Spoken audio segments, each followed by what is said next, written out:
I am right now. Yeah.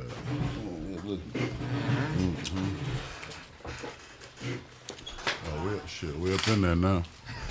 We in here, man. Yeah. Y'all know who Adam Clayton Powell is? Yeah, man. What's the name? One of the greatest. Adam Clayton Powell. Adam Clayton Powell. So, man, niggas in New Kobe York. Powell's nephew? Pissed, man, over there. Don't disrespect the They guy. changed the street from St. Nick Ave to motherfucker Adam Clayton Powell in Harlem. Yeah, that's how important he was. Mamas. It's the reason the Harlem Renaissance happened under his watch. We'll talk about Bro, he was so progressive. I'm so mad I haven't done more studying of this guy, man. He is the embodiment of an empowered black man. He's the reason why you should leave something to your kids. Because his position in the 19th century was established because of the works of his father. Okay. His father was an accomplished preacher in Harlem. He was like a Fred Price. Evidence. Dude, I know y'all niggas grew up around there. Do you need your evidence? Evidence. Dum. Evidence. Dum. What more can I say? My mom used to That be Jesus up there. shit, boy. That's when I we can was smell in the church. breakfast cooking when I hear that song. You know what I'm saying? Moms would be up cooking for a nigga. But Adam Clayton Powell, born in 1905, died in 1972. April 1972. Where do you start with a dude that is this dope, man? First of all, he was a cold player. You talk about having bitches. You talk about he was fucking all the top bitches in his era, was he not? Yep.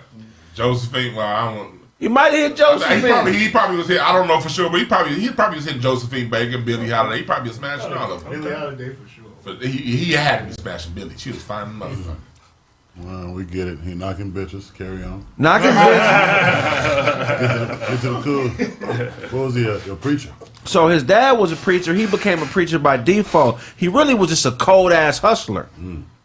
He's probably what Malcolm X would have been if Malcolm X's father would have never passed. Because he comes from a mega church background. Like his dad's church was the biggest black church in the country, possibly the biggest church in the country. In 1905, they have 14,000 members. Wow. So they checking that grip every Sunday. Man. So he started out with the coldest weapon possible, man. Paper. A network. A network and paper. Yeah. But what made him so cold is he loved his people. So he was really a frontline soldier. So this nigga was like, he did a lot of the shit the Black Panthers and the Nation of Islam were doing in the 50s, 60s, and 70s. He was doing that shit in the 20s and 30s. Yep. Food programs, educational programs, marches. He's who Martin Luther King got the idea of boycotting the bus companies from. That's who Martin Luther King got that from. He was picking it in the 30s. With everybody in this congregation going through New York saying, if they don't hire Negroes, don't spend your money there. Okay. But really, like, kicking up a lot of dust, man. Yeah. Like, go ahead. Like his food, his food programs. That's what when Roosevelt did the New Deal. Right. They actually mimicked what Adam Clayton Powell was doing in New York. Got mimicked for those a lot of these federal aid programs, WIC, and a lot of that stuff we have right now. A lot of that was mimicked off what Adam Clayton Powell was doing. Okay. Similar to how the school lunches mimicked off the Black Panthers. That's dope. I think what's the name of the dude who wrote the spook who sat by the door? What's that nigga name? I should know this shit. I should know this shit. Yes, you should. What? You don't know this? He said yes, you should. I think he got the idea from that book based on his life. Sam Grenice. Because when he went to Sam Greenlee, I'm sorry. when he went to college, because it was from like age 18 to 22, he was just partying, fucking bitches, spending money, and then his dad was like, you know what, I got to send you to school because you're gonna end up dying. You out here really living the rock star life. So he went to Colgate University. Now the thing about Mr. Powell is he don't look black. Not at all. He looked like an Italian mob type nigga. He looked like, you know what I mean? Like, so when he went to college, only a couple of the black students knew he was black. So what he did was he infiltrated a white fraternity. He joined the white fraternity just to see how they get down. So he was on campus operating as a white dude for like the first year, until they did the background investigation and found out he was black. So, he got a lot of information tucked that way. So he was a really covert and calculated type of guy, you know what I'm saying? Mm-hmm. And then when he graduated from college, he came back to Harlem, and that's what he started with all that progressive shit I was telling y'all about, just to uplifting the community, giving back like you do, St. Nick.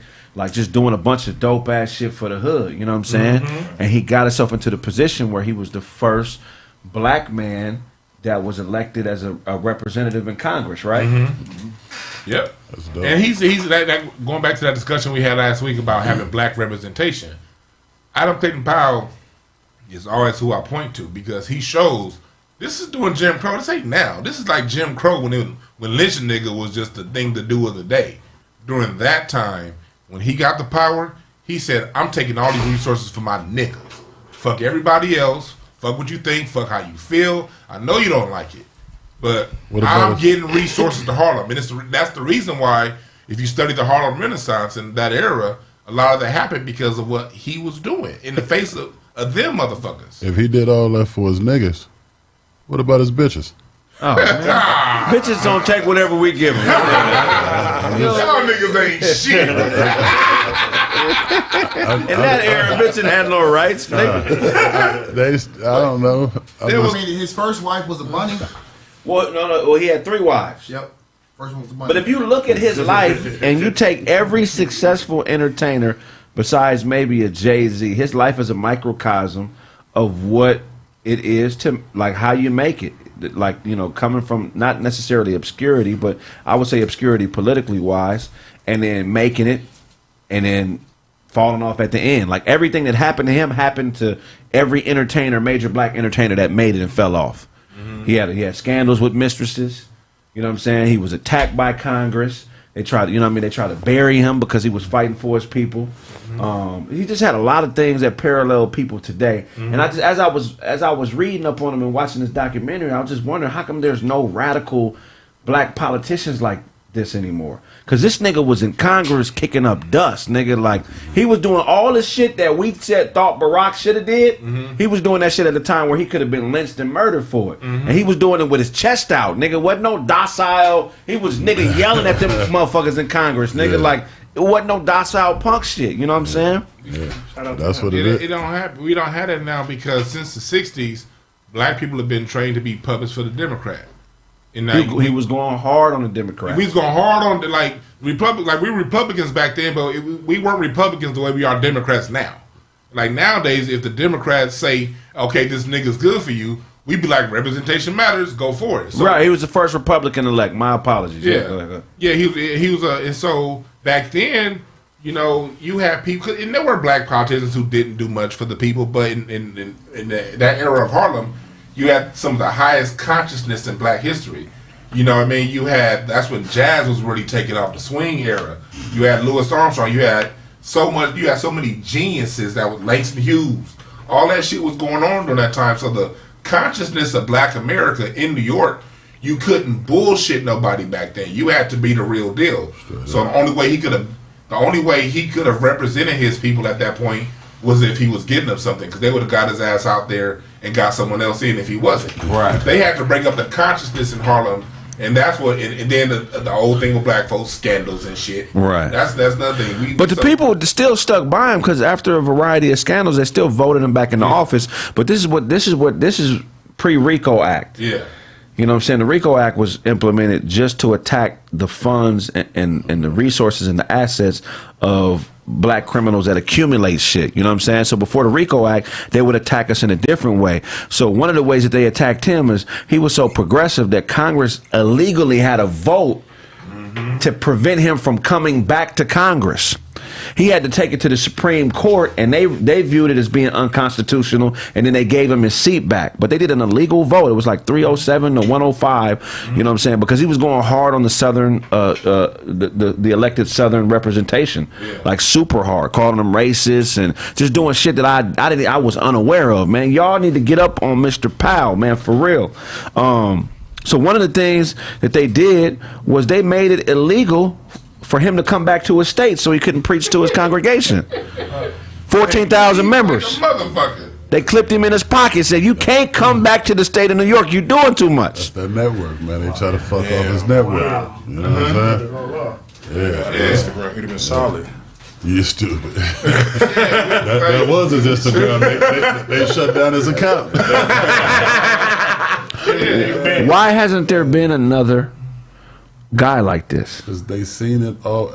Like you said, his shit was parallel to a lot of brothers, man. And their stories all ended up the same for a reason. You know? Right. And also, like, you got to look at how things work. This is before the NAACP had as big of a hold on things as they do now, and this in the 60s. Before this, we got to really study the civil rights movement before the 60s. Martin Luther King stood on the shoulders of major giants. A. Philip Randolph is somebody I've got to look up. He's the reason why black people were able to get government jobs and government contracts and work for government facilities, the high-paying government jobs. You got to look up Ida B. Wells. You got to look up, there was so many black people, men and women, going really hard at the system. And Martin Luther King and Malcolm X grew up seeing this shit. But in the 60s, the NAACP got a hold of the message. And Martin Luther King, people don't understand that at one point in his life, he carried a gun. He used to go hard on Martin Luther King, too. Yeah, because he was publicly like no, because he saw, A. Philip Randolph saw this shit coming. He used to call him Martin Loser King. Yeah, in the 60s, in the early 60s, yeah. He used to call him, y'all fuck with Martin Luther King, he's a punk. He ain't fighting for nothing. But see, that's like, I know a lot of older folks will. A lot of older folks be like, man, they talk bad about Martin Luther King. Like, man, he was a whole ass nigga sucker. Like, there's a bunch of them that say that. They retell the story now. No one really fucked with that early nonviolent shit. Yeah. Niggas was shooting back like a motherfucker. It wasn't until King started meeting with Elijah Muhammad in 66, those last 3 years of his life, he started to change. But by then, that's when you don't even hear that side of Dr. King anymore. A. Philip Randolph was, not A. Philip, you know who we talking about. Adam Powell. Adam Clayton Powell was part of the reason because Adam Clayton Powell come out publicly. Man, that bullshit, nonviolent, man, that was some bullshit. Some punk shit. That's how you talk. Nigga, yeah.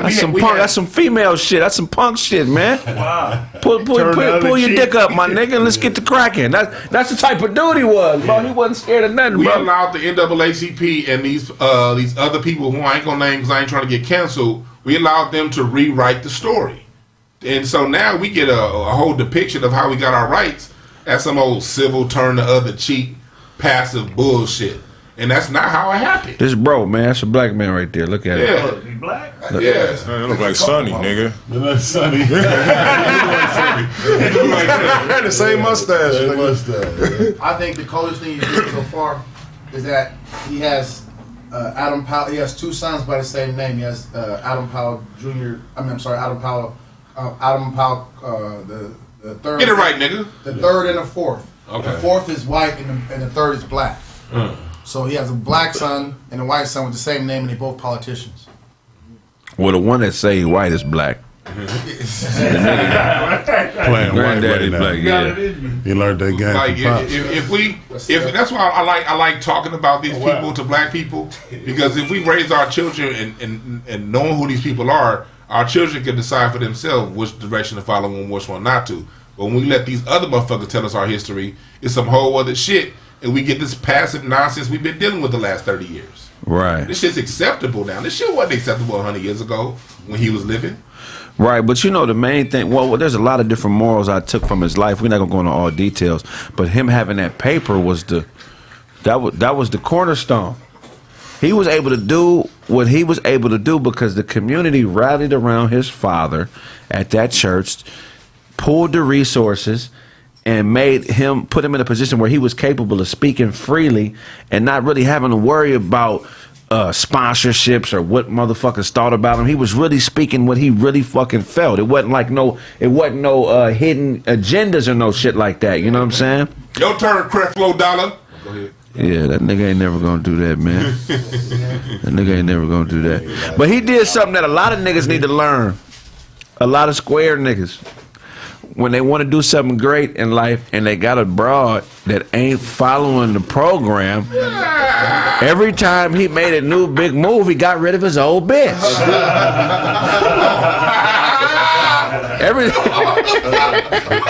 He got rid of his old bitch. He was married 3-4 times. New hustle, new bitch. The problem is this. How many times have you heard a square nigga say, you know what? It's getting grander, man. I'm going to the next stage. Them whole ass niggas be cool in that seat they sit in, man. How do you know if a bitch is worthy of taking with you to that next level, Nick? Because if she didn't throw you over the motherfucking gate, you know what I'm saying? Yeah, she'd luggage. Zach, Nick, what you think about that, When it man? comes down to it and shit, is unfortunately is, as OG told me, man, hey, if you're number 10, you're number 10, man. So that means you're number 1, right? Without you, she a 0. But standing next to you, she a 10. Right. Well, unfortunately, man, you know, when it comes to multiplication, addition, and subtraction, you're going to have to subtract certain things that's not going to be able to make it to that next level. And then you're going to be able to walk away from it because it could end up being some other shit. That's why these motherfuckers have all these motherfuckers show up later in life talking about he raped me or he did this or he did that. Instead of just saying, you know what, it ain't working out. Before you make that next step, here you go.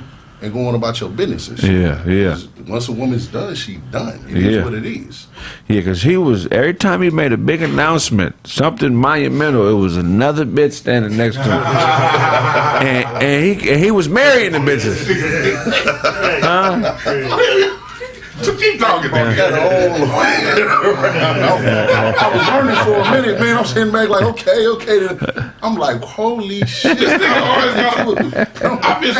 nigga always got a point of view I never thought of. If you met a bitch in obscurity, and she chose you when you wasn't really what you're supposed to be, can you trust her? If she chose you when you wasn't shit, can you trust her to manage things when you are something? Yeah. Sometimes it depends on who it is. Scenario. It depends on who it is. Outgrow with people. You always outgrow. Because look, a lot of times motherfuckers want to deal with the old you. Yeah. They want to deal with you like like I'm Smitty from 2005. Yeah. I don't wear FUBU no more, bitch. I got more hard bottoms in my closet than I used to. You feel? I'm not the same nigga I used to be, but I even got relatives who sometimes I go around that I'm not around like I used to, and they still talk to me like I'm 16. Yeah. And I don't mind that nostalgic shit, but it be from a place of disrespect sometimes. Yeah, you know the difference. Because I didn't accomplish a lot of shit that motherfuckers didn't think I would accomplish. Yeah. You know what I'm saying? So people will try to, the African parable, energy never dies, it transfers. I think when people see a new energy in you and they kind of hating, they want to find a way to put that old energy back in you. Right. That confused what I'm going to do with my life energy. Mm-hmm. And I think that's what Mr. Powell was doing in his life. He's like, man, bitch, I met you at a speakeasy, bitch. I met you at a speakeasy. Hold on, Hazel. I met you at a Josephine Baker concert, bitch. And now Satsmo is popping, bitch. And I don't think you're ready. I don't think you really understand where jazz is going, bitch. So I can't.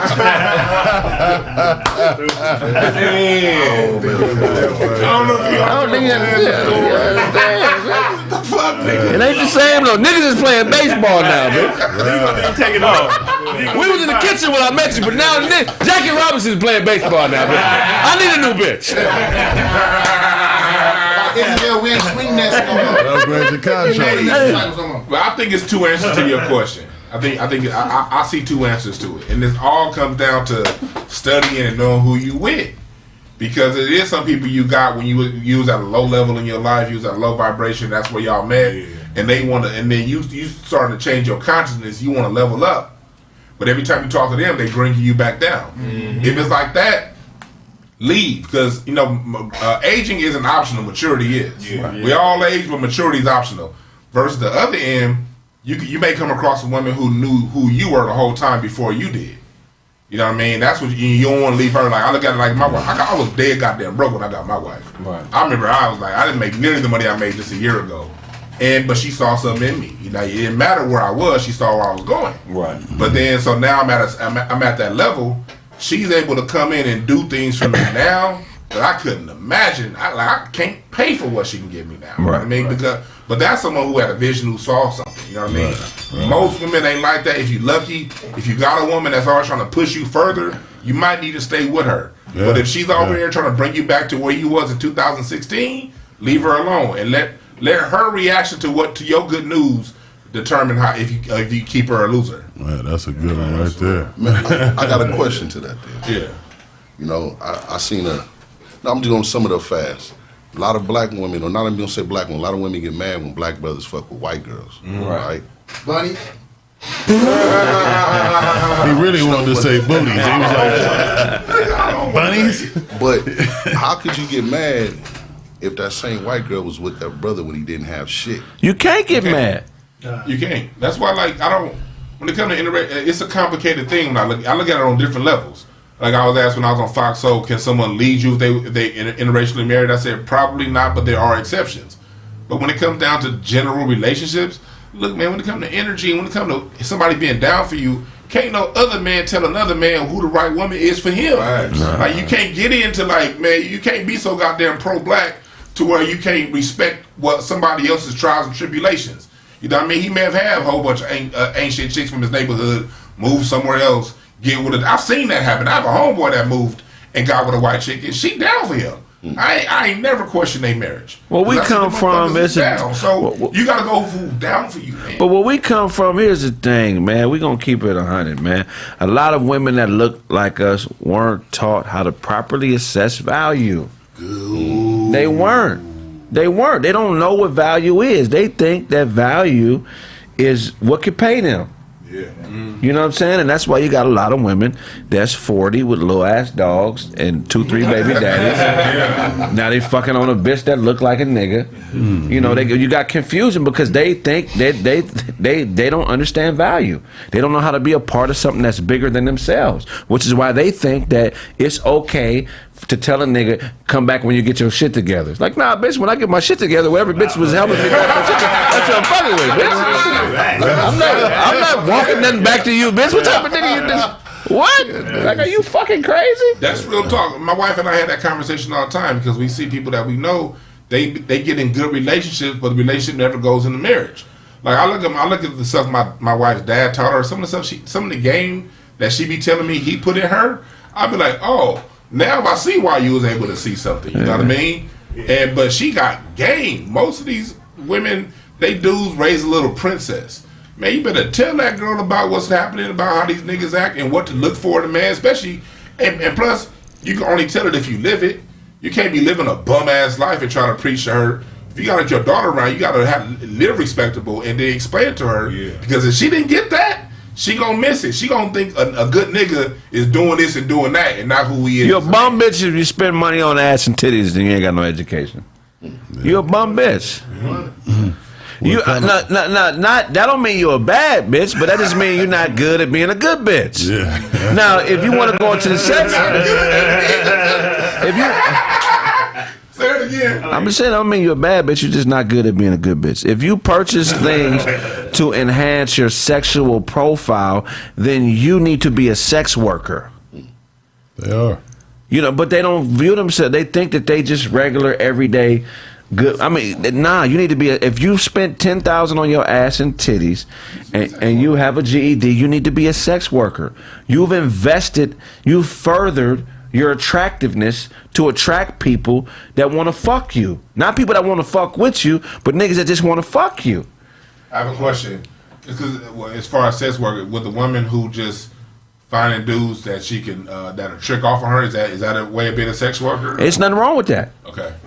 There's nothing wrong with that, but you have no right to complain about not being able to find a good man, or you know, because you're not even in that good man ball game. You're in a whole nother stadium. Well, maybe she mean good man in her lane. You know what I'm saying? Meaning a good John, a good trick, a good joke. That's what she means. She tripping on us. Like, but they never complain in their lane though.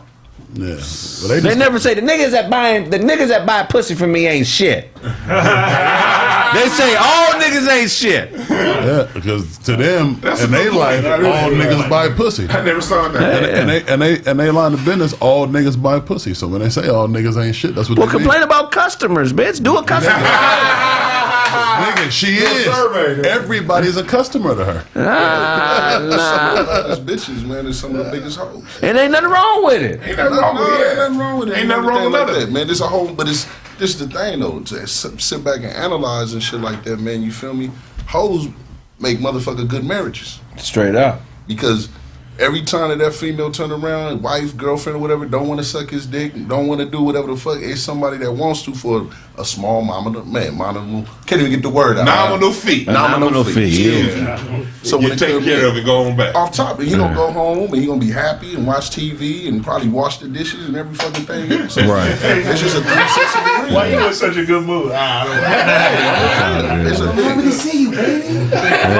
Yeah. So it's like everybody's peace of mind is at what cost? Right. And that's what it all comes down to. So that's the whole economics behind it and shit. But these renegades, these these renegades that come with these fake body parts and everything, they're not keeping it to the game. Because after this dude that spent all this money, then they want to turn around and say, well, no, I don't want to do. Now they're getting choked out and everything and getting stabbed up, and you watching this girl disappear, and this was going to Nigeria, and she don't, it's like, man, they didn't keep their end of the bargain. Right. That's why every rich person, why you think they want to take them to Dubai? They about to shit on it. Yeah. Y'all see these they getting shitted on, pissed on, and man, hey, 2 girls in a cup. That's that's that mentality when they going over there. Because if you're a man of money and you're having stature, you don't give a fuck. You're a bad bitch. I'll piss right on your face. It was 20,000. Shut up. Damn. That's why they go to Dubai. But at the end of the day, like if you choose to live your life, look, what we saying here at Kraig Facts is however you choose to live your life is however you choose to live your life. Just don't come in on one level on some trick shit and then get mad and say all niggas ain't shit because the tricks ain't treating you like a woman. I'm saying this should be okay. We'll go to commercial break real quick. I'm saying it should be a felony to act like you're selling loyalty, but you're selling pussy. We're going to go to commercial break. That's it. Fellas, have you started cleaning? Have you mowed your lawn? Have you dusted your carpet? Have you pampered your pillager? Guess what? Spring has sprung on us. The best below-the-waist groomer is now available. It's time. It's time to clear out that winter brush. Join over 5 million men in using Manscaped to get the job done. The 4.0 is the only package you need to keep them boys, those bizzalls, smelling fresh like tulips. The 4.0 trimmer is waterproof and equipped with an LED light so you can see where your trampler is trimmed. Also, the nose and ear hair trimmer is equipped with safety functions that prevent nicks, cuts, and scars. The Crop Reviver, which is a spray and toner for your balls. It keeps your boys fresh and it prevents them from sticking to your leg. All you got to do is go to manscaped.com, type in the promo code Kraig, Kraig, get 20% off your next purchase. Again, go to manscaped.com, type in the promo code Kraig, Kraig, and get 20% off your next purchase. 100% waterproof, eliminates foot odor, prevents nicks and cuts, erases ingrown hairs, and overall makes your strokes smooth. Smooth. The ladies love it, man. Go to manscaped.com, type in the promo code Kraig, Kraig, get 20% off that next purchase. God.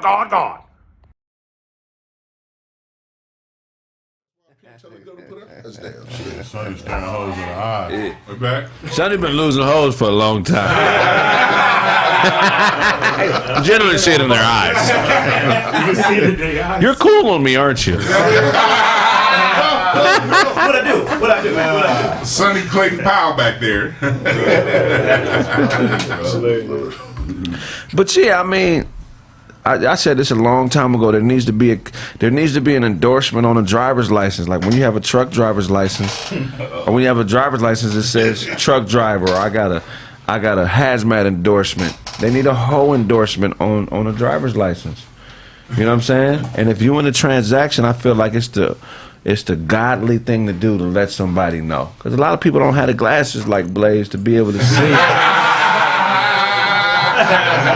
Because they think a lot of these niggas bare-eyed out here, man. it's levels to, is it levels to prostitution? It's different levels, right? Yeah. So everyday woman that just want a few dollars for a pussy, but ain't really, she's still fucking niggas that she like. She ain't just on anybody. Like what does that classify that? She's a wonstitute. She's a monster too. I wants to do. Wants to You know what I'm saying? Wants to. What's the next one? Right there. So how can she improve her institution? How can she become a better? How can she go from a prostitute to a prostitute effectively? What's the best way for a woman to be able to make that transition? Marketing. Marketing. Stop caring about Marketing equals sales. Marketing equals. You already know. Y'all cut it out. Man. Instructions. You go to college, you can't be no doctor on the street. So how the fuck you gonna be a prostitute on the street? You Right. have to somebody. The shit be just passed down through generations. To be a fucking preacher, you gotta go to fucking monastery school. Right. So it's like, hey, if I'm not from the streets, and that's what's problem. That's the problem. I'm not from the streets, and I never sold no dope. The fuck I look like talking about I got 8 balls for sale. Nigga, get your square ass up out of here. Right. You feel me? So it's the same kind of concept, man. You know, that's where the price of pussy is either gonna go high or the price of pussy gonna go low. She ain't gonna know. Hey, we might be in LA. Price of pussy going for $1,800. Right. She don't know that because she coming with her little 2s and 3s that she needs to get in the club and to get a drink. So we got a problem right now. Right. Because we got an inflation and you ain't following the inflation right. So Right. go get you some instructions and get the fuck up out of here. Get up Right. out of here. These grown folks over here. Well, how do they set the price on pussy in the street? How do that work? How you know if a bitch is $1,000 hoe or $20,000 hoe? Man, their confidence. Their confidence is gonna tell you everything, man. And the instruction back again and shit like that. Because you know, one motherfucker may say, "Hey, go ask him for 1,000." The other motherfucker might say, "Man, go ask him for 1,000,000." And then the motherfucker that say, "Yeah, ask for that 1,000,000," you say, "Oh, I ain't got 1,000,000." Okay, I understand you can't afford me. Now I'm gonna play with your ego. What man want to hear a woman say you can't afford it? It's an ego thing. Everything's an ego thing. So you just, you know what I mean? It's what you playing on is what you say. You know what I mean? It's I'm older. Let a young bitch run up on me and tell me I'm sexy. I'm on that. Oh yeah. It's just what it is. And shit like that. So you know. Hell yeah. What's the most you done paid for some pussy show? Nothing. I listen to too much Too Short, Sugar Free to be like, you know what I'm saying? To be like, yo, I'm about to Why do spend. niggas think it's bad to be a trick? I don't get it. It's not a sin That's to be a horrible, trick. bro. Why I do never paid niggas it think down. we don't know they tricks? That's a better question. Hell yeah. That's what's fucking me up. You gotta ask Todd that question. I lost it all at the strip club. The See first what I'm time I talking went. about? For sure. I was like 18 years old. The girl walked up to me. I thought she really loved me. See the difference between You know man what and I'm him? saying? And I followed me to the ATM, back and forth. To get some more money. See what I'm Yeah, saying? get another song. She took me to the back to the bed. I didn't even know they had that. Yeah. Thought it was just lap dance in front. Went out there with snaps in them. My first time at a strip club. My first time at a strip club, I came up 50. You heard me? First time at my strip club, I came up 50. You know, that's the difference between me and Todd. You know what I mean? You gave a nigga a lap dance. Okay. That's the difference between me and Show. Never that. She paid that nigga to get the fuck out of here. Take this, man. Get the fuck out of here. You got a Jamaican man. Dodger jacket, my nigga. The essay's gonna slice you, nigga, for that shit, nigga. Nigga. And that watch you got on came out the liquor store. You got glitter on the bottom of your sleeves, nigga.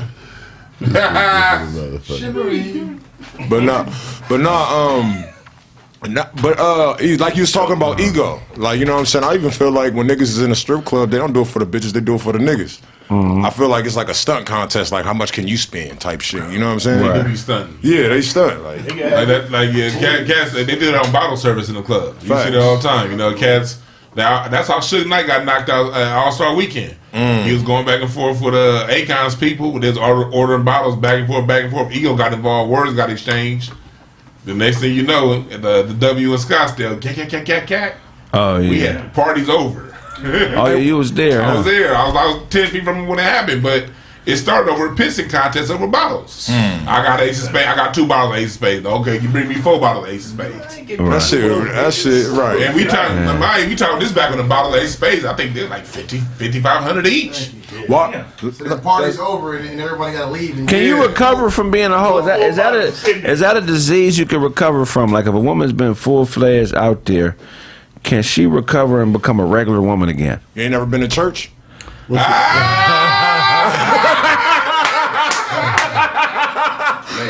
Motherfucking shame. You were saying that church heals women from being hoes? I mean that's where some hoes go to be healed. be born again. Yeah, be born again.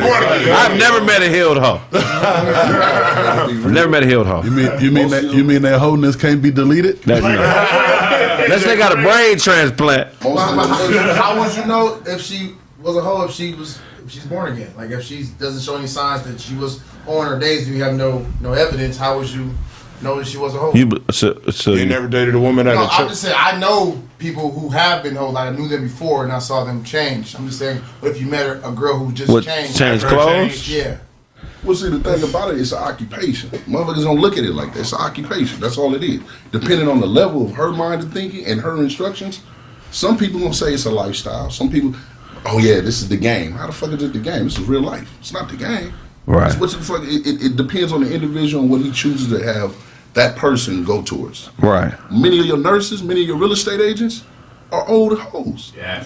You'll never fucking know. CNAs, CNAs, LVNs. So it'd be funny though, because at the end of it all, somebody that's in that matrix, they gonna be able to see. You might be walking with your girlfriend and everything like that, man, and she look back, and they look back at each other, and there'll be a smirk between each other. Yeah, I know you, you know me. Right. We seen that last night with my guy who, I was saying, damn, that's his girl. Yeah, that's your girlfriend? Well, we knew her 20 years ago. Oh, man. Back in Hey, she man, that's McDonald's, a million served. You a bitch ass nigga to walk up on a dude and tell him that, because that's y'all's secret. That's y'all's secret lifestyle. And where's the Belgrade to go? Me and the crew used to do. What is it in a pimp's mind that could make him start a family with one of his old hoes? What is different about a pimp's mind as opposed to a regular person's mind, regular man's mind, where they could do that and it mean nothing to him? What, just have a family? Yeah, I've heard of several pimps I know who settled down with their last prostitute. Well, I mean, at the end of it all, it's like dating a fucking female. If you've been living a certain lifestyle for so long, how could you even trust a regular female when you done seen all the bullshit? I know this bitch. I know what she gonna do.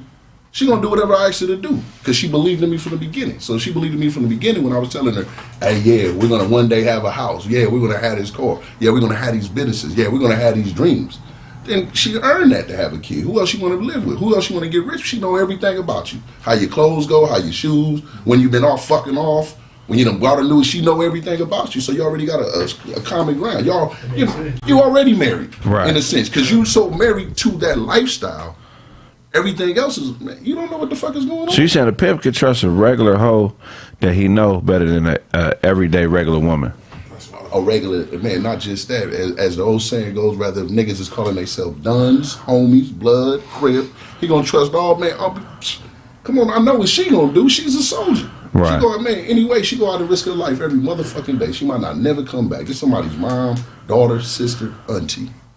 So at the end of it all, man, if I'm sitting back and a female, oh yeah, let me just fuck, and I'm thinking about this woman that's risking her life so we have a better life, fuck you. After you got your pussy, but after I jack off and shoot it on your feet, what's left? Right. On your feet.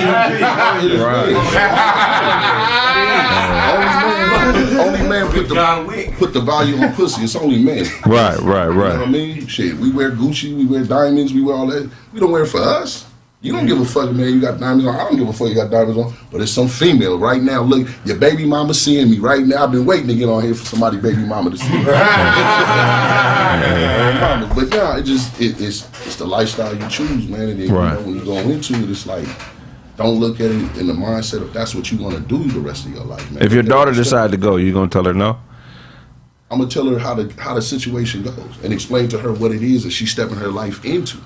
Right. Because if not, she gonna go do it anyway. Right. I'm like, oh yeah, oh no, you ain't doing. Well, then, nigga, if I was that nigga, I'd be like, nigga, when you doing it, well, you had my mama, you bitch ass nigga, so now I got your daughter, nigga. So fuck you.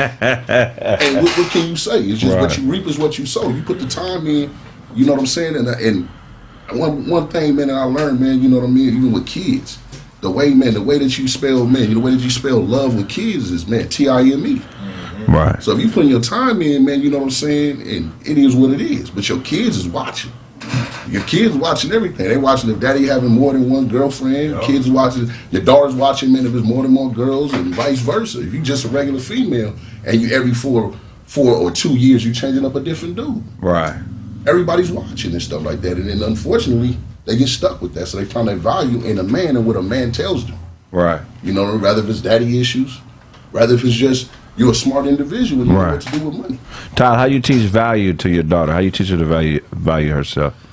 Man, that you're unique. You know what I'm saying? You one-on-one, and it's your life. You got to live it. So you let some bullshit happen, you got to feel every bit of that pain. You know what I'm saying? You got to pay attention. That's the number one thing. Pay attention to what's going on out there. What about you, Shaw? Tell my daughter have integrity. You know what I mean? Anything you do when I'm not around, you know what I'm saying? Make sure. I mean, anything that you wouldn't do when I'm not around, make sure you don't do that shit when I'm, not around. You know what I'm saying? You know the shit I'm trying to say. Y'all get my motherfucking point, you nigga. Integrity, my nigga. The name of the game. I said the same shit. You get it, nigga. Fuck it. You know what I was trying to say, but I always try to always tell her be honest, be honest with herself, and also talk to us. You know? Can a woman's womanhood be valid without a man? Yeah. Absolutely. It has to be. Yeah, that's what I'm saying. So we got the square perspective, and we got the other perspective. What's the science on it, bro? Here's what it is. The only successful relationship is when two whole people enter it. Now no one could be everything without a match. You need a mate. You need a mate, but you find the higher your energy is in your womanhood and your manhood, the higher the energy of the person you attract. If you have a low womanhood about yourself, you're gonna attract niggas with low manhood about themselves, or a nigga that can manipulate that. But if your womanhood is at a certain level, you know what I mean, you're above. You're not gonna get in certain situations. And all situations are good. It just comes down to what you want. If you're the woman saying you want a marriage and you want stuff done, okay, you gotta attract that by being that. But if you want to go ahead and be on a lower vibration, you're not gonna ever get to that other level you say you want. Wow. Okay. So Blaze, when you date women, do you validate them or do they validate you? Nobody validate me, man. Shout out to myself. I like it. I agree with that. So I agree with that. So you just make decisions. You don't ever do something and ask your woman her point of view on how you should do it. You just say, "This is what it is. This is how I'm gonna do it. Follow behind, bitch." No. If it's pertaining to us, then I guess it's based on the reason I selected her, because you pick different women for different reasons. You know what I mean? So you're saying I'm not going to ask the cook about how I should handle this math. You know what I'm saying? But it's a lot of math. That's bullshit. It's a lot of math going to cooking. Half a cup, quarter of a cup, teaspoon. Them is measurements, nigga. That's math. Nigga, I like authentic shit, man. Where they just a sprinkle of this, some shit that their mama and grandmama been teaching. You know what I'm saying? Yeah, man. That's the new fancy shit. Yeah, but you got educated women too. So you got you an attorney on your team. You got you a whatever. You utilize what you got. I ain't gonna discredit her because she a woman. She has to be able to facilitate whatever I need. If she can do that, cool. Not right. And also it comes down to what she defines womanhood as. If she defines it as her box, and that's one thing. Some women define it in their jobs. No real nigga gonna give a fuck about your job. Right. You know what I mean? Your money. You know what I mean? So, but if your womanhood is how you can, is who you are, you're a full fulfilled person. But at the same time, you want to bring that womanhood to help fulfill a man and help serve that man in the way that's gonna make him a better man. Right. That's where you put your womanhood. You gonna get that nigga real quick. Yeah. But if you put that womanhood in your box, then that's what you gonna get. Right. You put it in your degree, you gonna be lonely than the motherfucker. Right. Degree. If it's in your degree in your job, don't think a fuck about your degree and job. Because that's what they say. I got plenty to bring to the table. I got 2 degrees. I make $100,000 a year. That's prostitution. Let me tell you something. Let's bring it back to Mr. Powell. So every time he started a new thing in life, I feel like he viewed a woman as an occupation. He's like, I need a certain type of bitch to fill this role. I'm a little bit more important than I was 10 years ago, and I need somebody that can play this particular role. I just really feel like he viewed them as not necessarily objects, but as role players on his team.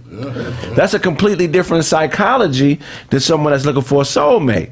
That's chess. Absolutely. You know what I'm saying? It's chess. Business. You know what I'm saying? And I think that's where my gripe is with a lot of situations. It's like nobody wants to make the uncomfortable, do the uncomfortable thing in deciding what this is. Right. Motherfuckers are comfortable with just guessing or just assuming the other motherfucker knows. Right. You know what I'm saying? But nobody wants to sit down and have that hard conversation like, look, bitch, you got a master's. If you make anything less than $100,000 a year, I got to leave you for another bitch. So I need you to play that power forward position and rebound it that $100,000 every year. I can. You have to. Because look, bitch has been doing it to me. Bitch has been doing it to me my whole life, and I didn't realize it until I was probably like 30. A lot of women view a man as a role you can play. You know what I'm saying? Okay. So it's impossible for me to try to validate somebody spiritually that wants validation financially. It's two completely different games. Yeah. It's like a Ghostbusters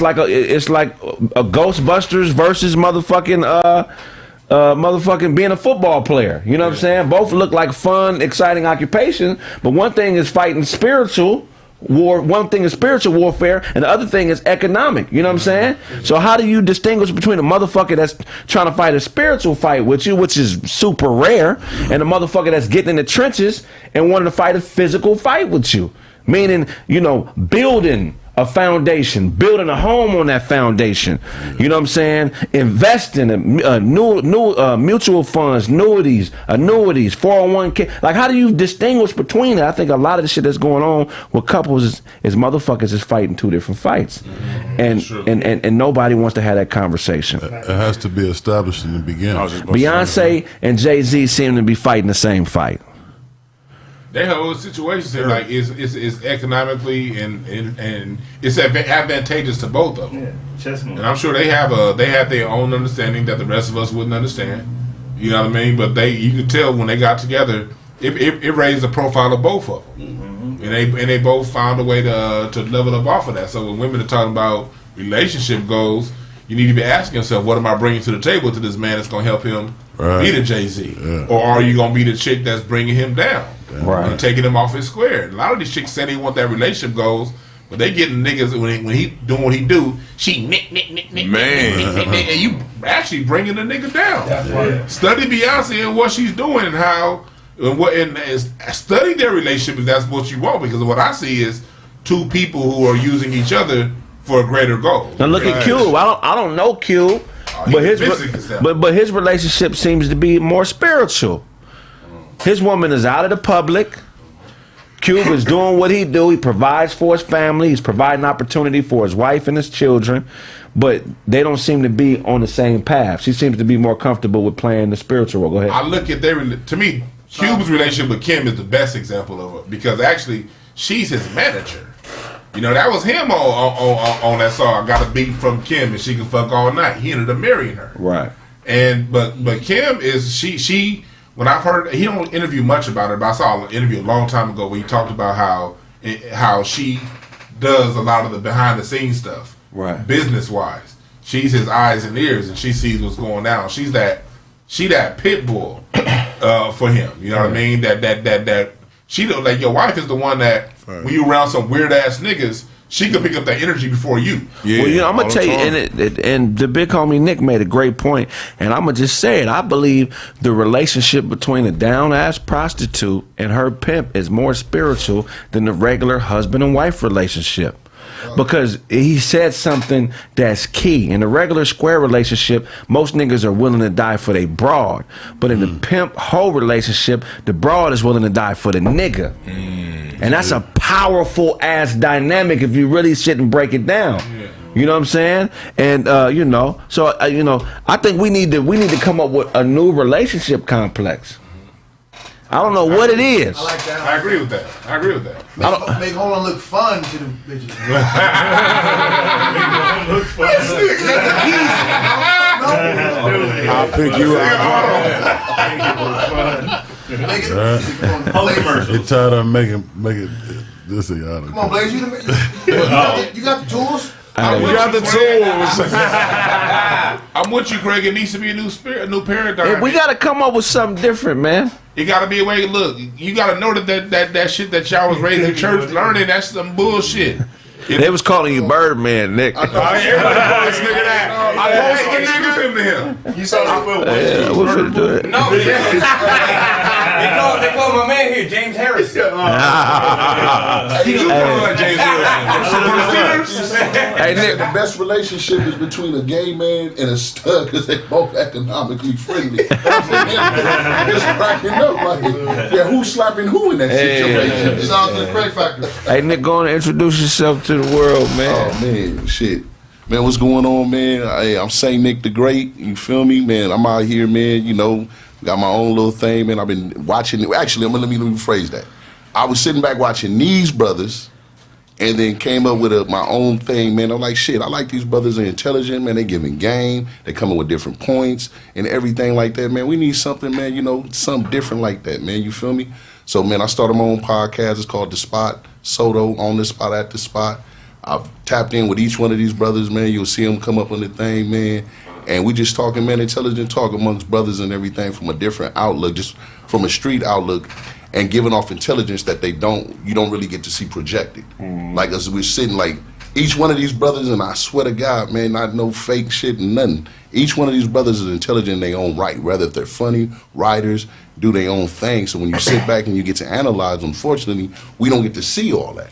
Because we're seeing, you know, we're laughing and everything, we're cracking up. But to take each one of the direction of each one of you brothers have some game to give. Right. So, man, you know what I mean? I just want to say thank you, man. I'm blessed to be up here, man. You know what I mean? A lot of my folks know me all around the country and everything like that, man. You know, I ain't going to say too much, but I've been in the Matrix for a long time, man. Right. Long time and shit, man. Yeah, so, you know.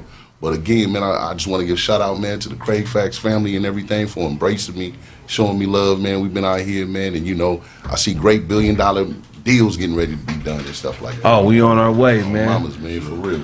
We on our way. Appreciate it, bro. Now, Mr. Powell, Adam Powell, back to Adam Powell, right? I think he was one of the first. I think he was one of the first public black figures, possibly the first, at least in America, that wasn't a hoe. And that's what was so dope about him. Like, he wasn't running nobody else's program. He was really running his own program. And if you go back and read about him and watch any of the documentaries and listen to the people who speak about him that grew up in that time, they felt empowered by this nigga. Yeah. You know what I'm saying? I don't think that you should be listening or fucking with people that ain't empowering you.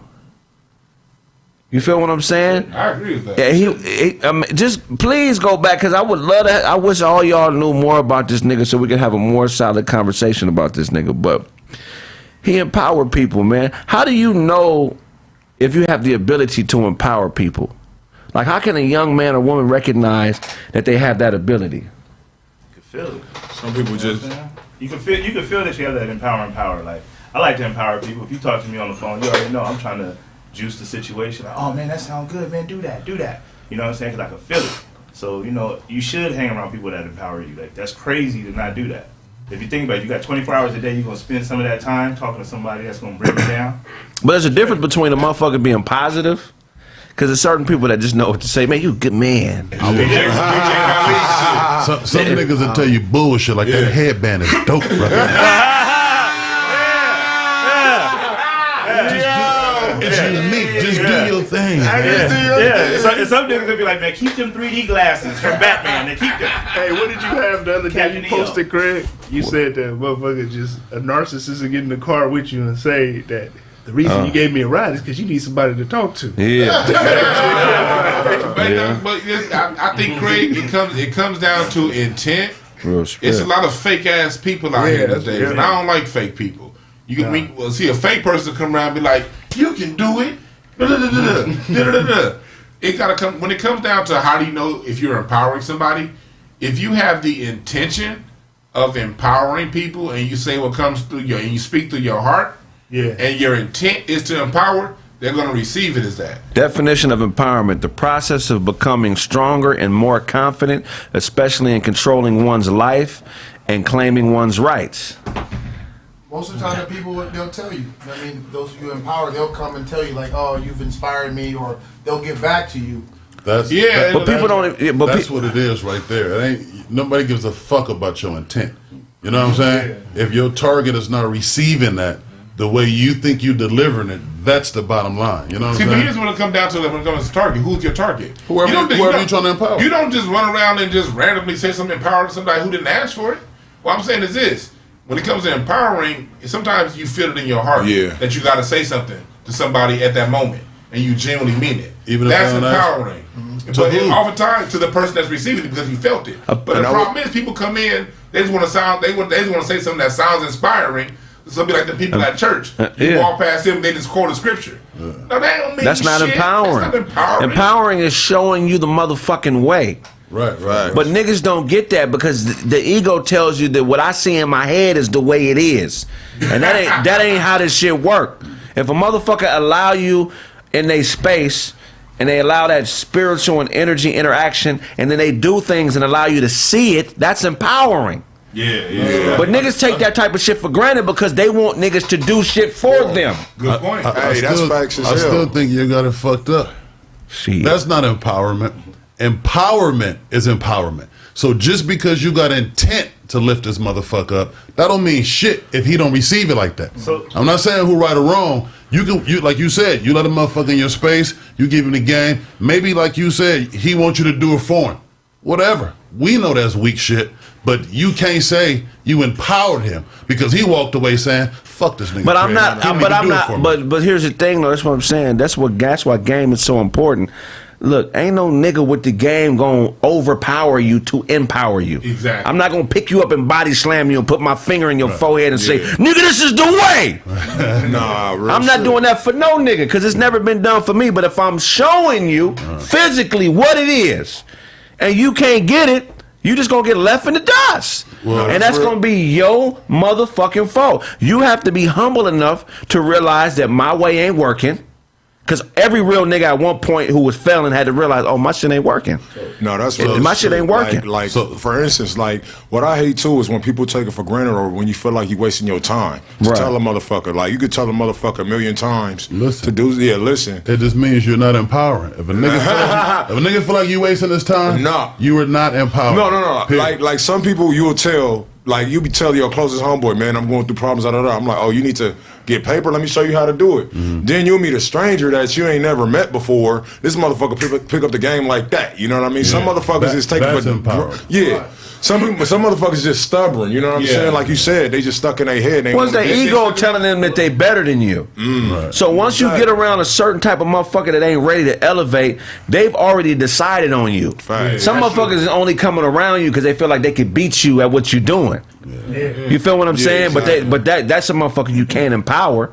You know what I'm saying? That's just you just keep doing what you do, and if they realize whatever the change is that needs to be done, then they realize it. Because any nigga that's really has the power to empower motherfuckers is constantly revisiting himself and revamping how he thinks and questioning himself and just reconfiguring shit. It's a constant motherfucking process all the time. And that's the thing, Kraig. Like, it comes down to frequency. Those of us who were around when terrestrial radio was big, we had the dial radio. Every radio station is playing at the same time. But you got to be on 92.3 The Beat to get what they playing. Right. You got to be on Power 106 to get on what they saying. So when you put out there with the intent to empower, people are going to receive it how they receive it. Right. A person with a mindset of empowerment, they're going to take that game and do something with it. There's other people who like information porn. They just want to know more. They're going to take their information and then go to other niggas and be like, I know more than you, with what you just gave them. Like, nigga, the point ain't to say I know more than you. The point is this is a game that's going to help you with your life if you apply it. Right. So and then you have other people going to be like, oh, that nigga think he's smarter than me. Right. And that's an insecure one. So it's going to be received on all levels. Right. But with your intent, you got to know that if you're talking to 100 people, 3 of these niggas gonna take the game and do something with it. Right. And that's all that matters. Just like, even if you go back to like simple, just make it simple. The drug game. You could be the little homies coming up working under a nigga. It's like, okay, now you making this, but let me show you how to get this over here and get your own plug. Yeah. So you can, that's empowering right there. You know what I'm saying? Like, don't give a man a fish, teach him how to fish. That's what empowering is. But a lot of, like you said, a lot of people get it twisted. I'm gonna just do what you do. That's not empowering. That's not empowering. Yeah. Hey, that's what I was doing with the. I had a situation like that when I was doing Instagram music reviews. I had this bitch named Jelly. You know what I'm saying? I had. Oh, she a bitch now? Oh yeah, she a bitch. Rat mouth. Oh, rat mouth, bitch. You know what I mean? Yeah. So I had this rat mouth bitch. You know what I'm saying? She was up there doing the music reviews and shit like that. You dig me? And basically, I was just showing her the game. Like, this is how you do it. You know what I'm saying? If you really like this, you know what I'm saying? Let's go ahead and do it together. You know, so basically, I had another dude named Millie. Now, Millie, I'm telling him, yo, this is how you do it, da-da-da. So, basically, I told Jelly the same game I told Millie years ago. Millie picked this shit up and started his YouTube, and basically, we building together. You feel what I'm saying? But there's some people that want you to do the work for them, and some people that get empowered to actually be like, hey, yo, I could build my own off of this shit just by following the same blueprints you did. Right. You know what I mean? And that was the whole thing I was trying to do. I was just trying to help. You know what I mean? But it's some people that take it for granted, and there's some people that really rock with you. Like, hey, man, hey, thank you for this. And this sounds like some Lifetime shit, man. This sounds like some of one of them whole channels, man. And then Millie came back, but nobody knew his wife was working. And then his Jelly rat mouth bitch. She can't hang with us no more.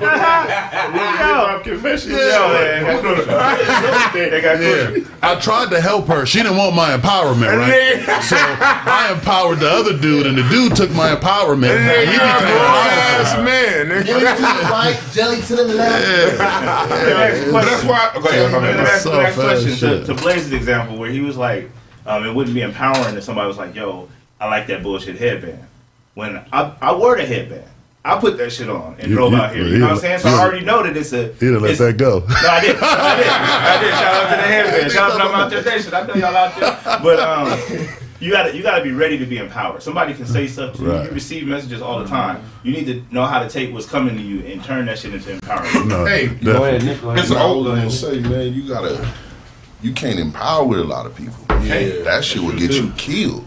Yeah, like you can't, man. Because the same mentality, it's like, as you grow, either they're gonna come with you or they not. That's a truth. Yeah. And if you turn around, like I tell it anytime, if you got a Rolls Royce and your homies don't got a Rolls Royce, don't pull up on them in no Rolls Royce. Yeah. Don't go back and do that to them and shit like that. Because they're not even gonna have. When you even try to explain to them, oh yeah, I'm leasing this, and all you gotta do is get a business out, get credit, and they gotta look at you, bitch ass nigga. That's what you doing and stuff. That's what it is. Real shit. That's what I'm talking. And you sitting there, you giving them every fucking thing. Yeah. The same motherfuckers that I looked out for was the same niggas that was trying to tell me on the police. Going back, the same nigga I met that, allegedly, man, I got into a situation in Denver was the same motherfucker that when they told my family, and that he did this and he did that, never telling them I did that because you went and bothered these people and didn't know who you ran into, and these motherfuckers was some killers. Right. It's just what it is. So it's, as you go, you're gonna feel your spirit. Like I always say, That's it. I say women all the time. Women have a more sensitive spirit than men do. That's why when you go to church, you see more women in church than you do men. So it's able when you see a bum ass nigga able to talk this multi-million-dollar woman out of her income taxes, and she really believe he's gonna flip it. It's the spirit in him that is in that bitch's ear. Rather, if you use the spirit, whatever you use the spirit for, whether if it's for evil intent, whether it's for right intent, it's a woman in here that love your dirty motherfucking draws. Yeah. And you can ask her to do anything for you, and she'll do it for you. But in reality, it's just the spirit that's in you, and she's able to see it. So she's able to see, you know what, one day he might, it might, they might, she might, and it never, man, it might never turn to what it's supposed to be. So I always say it's a spirit, man. It is spirit. That's why, like, going what you said, like, as men, we got the same spirit. We got our hood spirit. We know when some shit about to pop off. And you know to leave. Every time something happened, you didn't leave. Because you knew that shit was coming before it happened. Well, that same spirit exists when it comes to in our relationship with people. And when it comes down to it, that's why it goes back to protecting yourself. Everybody ain't ready. So you got to focus. You got to give your love and energy to those who are and have respect for those who ain't. See, one of my issues back in my old days when I thought I was better than niggas because I had a college degree would be like, oh, these niggas ain't ready. They ain't this. But maturity taught me that you got to respect people for where they are. Everybody got their own journey. And so when you try to impose your journey and where you going on somebody who ain't ready for that, you out of line. You being disrespectful. So you got to love them for where they are and have a respect for where they are. And then when the people who are ready, because it's a saying, When the student is ready, the teacher will appear. When the teacher is ready, the master will come. So when it comes down to it, you might be that teacher when that student is ready. And if you feel they ready, you give them 100% of your energy. If you put it out there and you feel that they ain't biting, same thing with dealing with chicks. You put your offer out there, you see she ain't biting, you move to the next one. Same thing when it comes to giving game. If you feel they ain't biting and they stuck on, or you just hating, okay, that nigga ain't ready. Let me focus on the motherfucker who is. And that's how you do it. But who's the master, Dwan? The master is whoever is great at what they do at the time that you come along with them. You know, we're all masters at some point of our life in something. I just think you just can't be scared and try to empower people. Like I think I think like you're never gonna know who you're supposed to empower. But if you're scared doing it, then you shouldn't be doing it. Real talk. Because most of the time, if you're doing it, you don't know if this person's gonna do the right thing or wrong thing, and come back to you and do some bullshit. But if you lack confidence and you scared, then you shouldn't be doing that. You should stick to just doing what you're doing. Don't try to go out and empower somebody if you're just scared. Just think somebody's gonna cut you down. That's real talk. You better be confident in whatever the hell you do. If you're scared, just wait till your confidence get better. I wasn't confident in talking about this when I was in my 20s. I was not. I was gonna crack a joke. I wasn't gonna say no shit like this to a bunch of people in my 20s, even though I had the game back then. It took maturity. Hey, no, it definitely takes maturity. I remember my homeboy, he inspired me to like he was like, hey, it's money on the gram. I'm like, what the fuck? Like, I thought he was fucking crazy. Like, bro, I thought he was insane. Like, it's money off the gram. My bro showed me 10 bands. Like, just like, hey, bro, go out there and get it. He was like, don't just be the funny nigga. You know what I'm saying? Go really make some money, or, you know what I'm saying, make it work for you. You know what I mean? Like, at first, I was just a funny nigga, cracking jokes here and there, making everybody laugh. But then he just saw potential. He, like, literally prayed for me, like, man, God, I hope he get it. Like, you know what I mean? Ain't nobody really prayed for me to make sure that my life was straight on some business shit. And then I fucking got it. You know what I mean? So he empowers you. Yeah, exactly. If you choose silence, then be silent. When you speak, do so until you're finished. Do not silence yourself to say something, and do not speak to be silent. That's some heavy ass shit. Man, that's deep. You know, say that again, Craig. Man, that's so deep to the motherfucker. Like, for real. If you choose silence, then be silent. When you speak, do so until you're finished. Do not silence yourself to say something, and do not speak to be silent. Yeah, that's some heavy shit to me, man. Yeah, that's a different level. A lot of niggas is talking and they ain't saying shit. James Brown talked about that, nigga. A lot of niggas is talking and ain't saying shit. Talking loud. I don't know how I would take that from James. I mean, damn, nigga James was a cold nigga, though. You gotta watch out. There's a lot of people out there talking. He has a song. There's a lot of people out there talking loud, but ain't saying nothing, man. Nothing. You gotta use your spirit. Yeah, you gotta use your spirit to decipher the difference, man. The same spirit we got. So let us know this person ain't shit that's sitting across from us. The same spirit we got to let know somebody full of shit. You got to tap into. I know I'm mature as a motherfucker because it's taking everything in me not to laugh at them $6 earrings show wearing, man. You know what I'm saying? I ain't mentioned them once. And you got the pants on a painting sip, my nigga.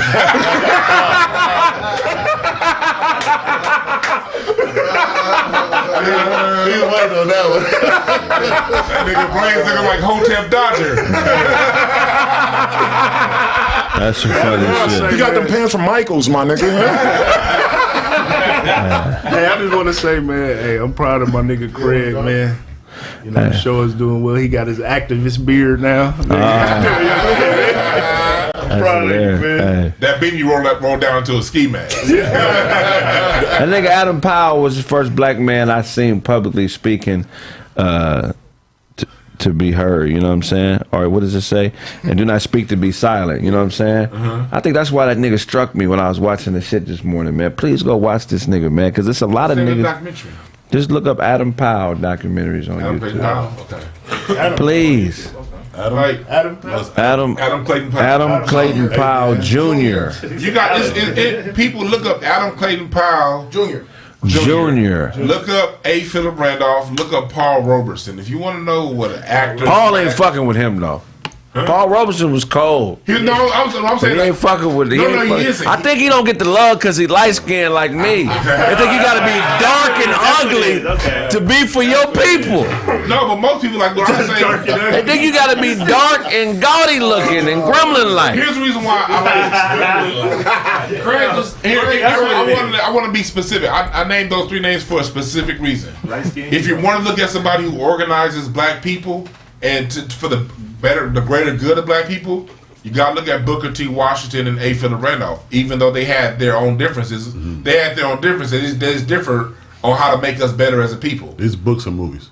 These are the people you got to look up books. Just look up their names and anything you can find on these people. So YouTube videos, whatever. So give the people, like, with each person, name the snack that should be ate while they.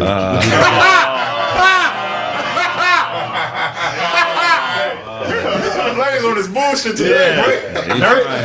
Blaze dipped his wristbands in glitter, nigga. So fuck out of here. And they got on his. It's something that niggas should be eating while you looking up Booker T. Though, you know?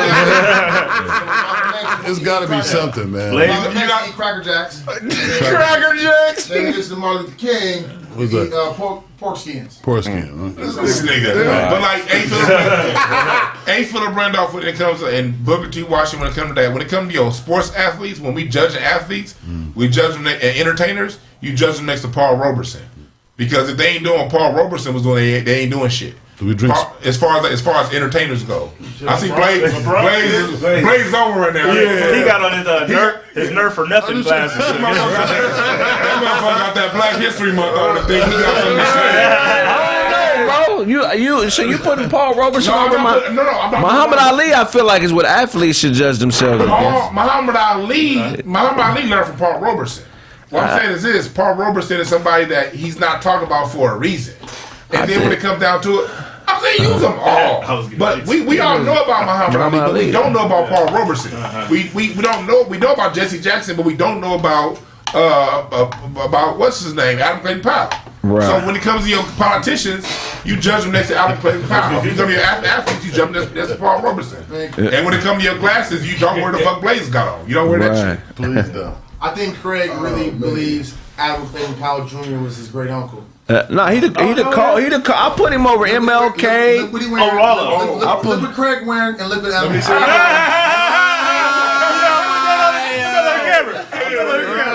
That nigga dressed like Martin and Blue Street. He ain't nigga. no Look at Kraig. When we come forward, more Kraig Facts. Y'all niggas is hoes. Y'all niggas is hoes. That nigga ready for a diamond heist, nigga. Y'all niggas is hoes. Kraig is Adam Clay colored Powell. Paul Robeson was a punk. That's why you like him. You got that chain today? You got that chain today? Paul Robeson. I'm telling you, Adam Clayton, nigga. Adam Clayton was a cold nigga, man. It was all cold. No, they wasn't as cold as this nigga, man. Hey, MLK bit his whole formula. Same thing. MLK bit his whole formula, nigga. The same way Muhammad Ali bit Sugar Ray Robinson's style. MLK bit that same style. Paul Robeson was so dangerous they used MK Ultra to take his mind out in 1960 at a party in Russia. That nigga drank one drink, and Paul Robeson was a top rated actor, top rated singer, and a 5-star athlete. He was all that shit, but he was so goddamn effective. He went to Russia in 1960, drank a drink, and he lived to 1975, but he never said a word again. But I'm gonna tell you about one drink. But Powell didn't need them people's money though. That's the difference. He didn't need the system to be an actor. He didn't need the system to be an athlete. He was already papered up talking that shit.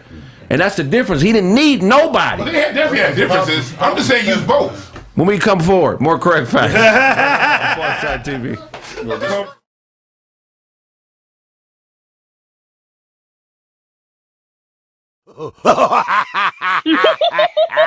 Nigga, fuck this. Nigga, turn the gun off.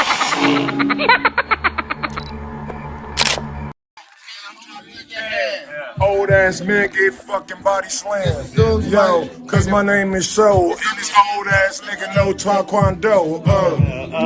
And I hit him up like Pac. Old ass nigga put you in the fucking 4-leg lock, yo. And I'm getting at your crew. Who the fuck you fucking with them fucked up shoes? My name is Show, yeah, you out the closet. Old ass nigga need a blood deposit. DJ Show over here with his brand new wear, even though it look cocaine on the outside, but it's dark brown doodoo on the inside. It's doodoo on the inside. Smell like voodoo on the inside. Boo-boo on the inside. Voodoo on the inside. Smell like boo-boo on the inside. A little voodoo on the inside. Kinda like boo-boo on the inside. Yeah. Voodoo on the inside. You wear that shit every day. 375 minutes. They got a motherfucking big brown stain in it.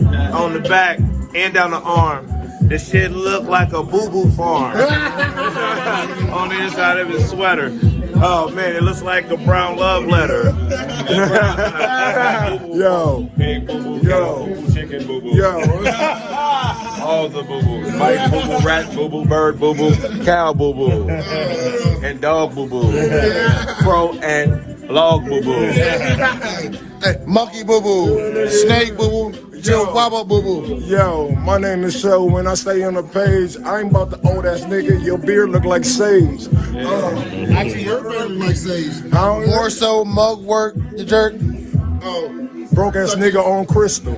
Fucking braids look some fake ass mystical. I don't care what you dirty ass bum. Nigga ate the crumbs. It's okay, nigga, wet your tongue, cause your lips is cocaine white, like your throwback sweatsuit with the Jordans on. Not the Richard Jones. Boo boo on the inside. Boo boo on the inside. Yeah, voodoo on the inside. Yeah, voodoo on the inside. Dirty like some doodle on the inside.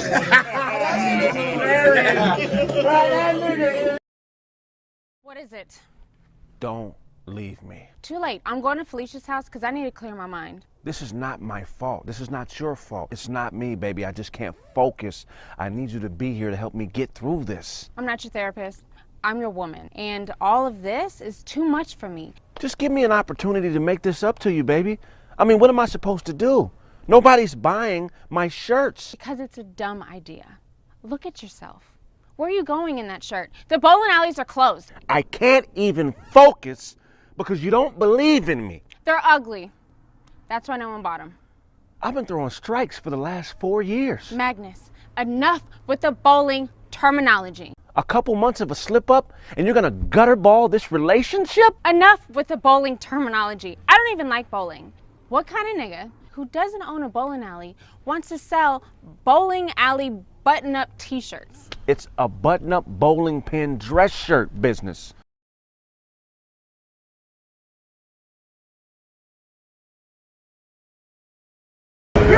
I forgot what it was. What's poppin', pimps and family? This is your main man, Slink Johnson.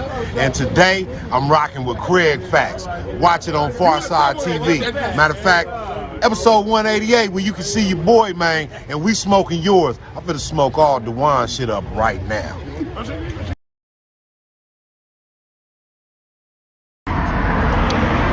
Yada da boy, it's the kid Young Mouth, man, so smoke a lot, man. And we on Kraig Facts, man, via Pharcyde TV, man. Log in and keep it mobbing, man, and keep it smoking. Oakland smoking. Yada da!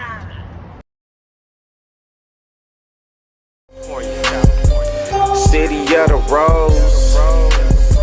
Grew up in Pasadena. Yada da boy, Fellas, don't stay with an abusive woman. They only respect violence. An abusive woman only understands abuse. They don't even like normal greetings. An abusive woman wants an abusive greeting. You talking about hi, hello, bitch, I hate that. Bitch, only thing I love is fucking you up, okay? Don't you like that? Yeah, you like when I take the wind from you, huh? It's real hard to breathe, ain't it, huh?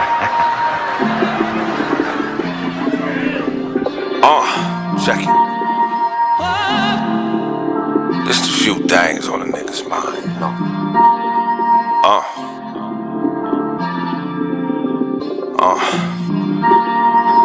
We own it. Selfish pride to the side as we vibe in the moment. Cause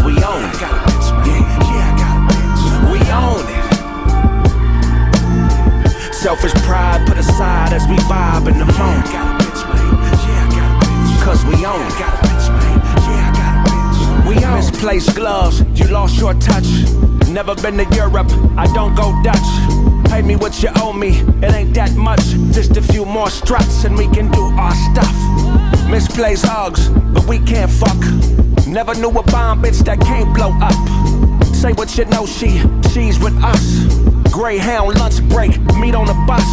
And talk about a new car. Shit we could've had but couldn't grab cause it was too far. Never knew your dad, so when you laugh I still school you. Umar, I did the math, nigga, figure out who you are. I'm on a bitch's mind, I'm on a different time. Check your watch for a breakfast spot, I'm early with the grind. Up before the rooster that'll shoot ya.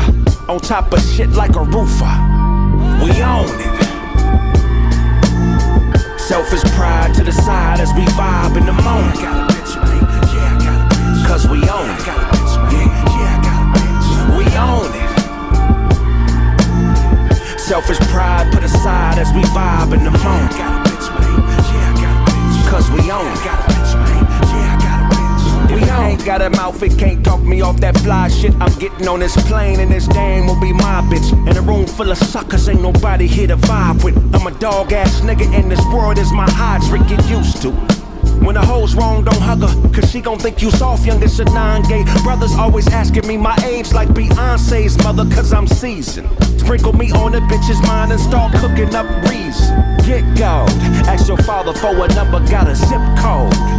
Start selling pussy, why the fuck do you strip for? Die on the battlefield or yield to a lip blow. On that bitch's head, I think she fucking with that crystal. Every step towards that meth like Wu-Tang instrumentals. We gon' find a way like Dr. Dre on the tempo. Swing to the cherry, stop and watch a trick sweat blow. We own it.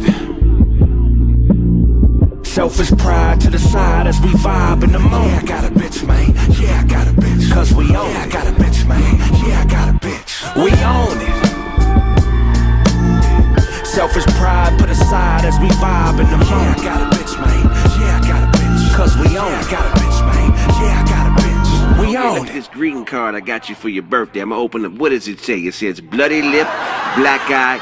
Bitch, this shit ain't never gonna happen. I ain't never fitting to quit. I'm on your ass, ho. And listen to this voicemail greeting. Beep. Thank you for calling. Everybody, I'm fitting to fuck this bitch up. I just want everybody to know my life's mission is fitting to fuck this bitch up. Leave a message after the beep. Beep.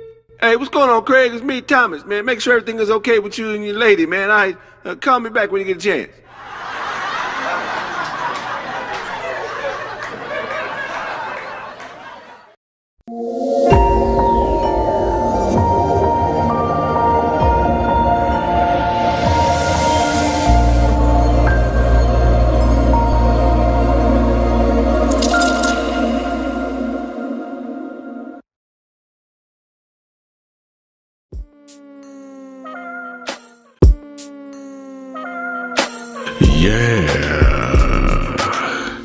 You're listening to NUTZ, the saltiest station in the game. I'm that man, Barry Beige. That's gonna be a wrap on tonight's program, but before we dip, we're gonna take a few calls. Caller number 1, what's your name? Talk to me. Yeah, my name's DJ Young Guacamole, and I want to give a shout out to Show for playing my shit, you know what I mean? Now I'm booked for shows and drowning in bitches. Show you right. Caller number 2, get at me. Yeah, my name is Nutrag, and y'all said my song Bubblegut Slide was trash. Man, fuck y'all. Yeah, my brother, that shit went straight in the doo-doo pile. Better luck next time, you hoe-ass nigga. Caller number 3, get at me, baby. Hi, yeah, is this, Barry Beige? Nah. Caller number 4, take us home, baby. Yeah, ma. Yeah, go ahead. I just want to give a shout out to DJ Show, man, for the best show on IG, man. Gas and trash, man. Goddamn right. What's my motto? Don't be a hoe. Fuck with DJ Show, man.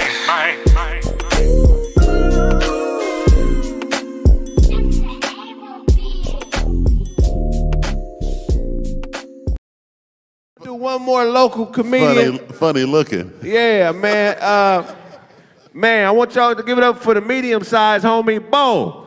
He's the medium-sized homie. He get all the Asian bitches. Yeah. Too short. Clap it up. That's it. Clap it up for him. I don't care if y'all don't know me. I don't know you niggas either. Ooh. In this motherfucker. What's up with y'all, man? I appreciate this opportunity, man. Clap it up for this opportunity. We got a great cast of real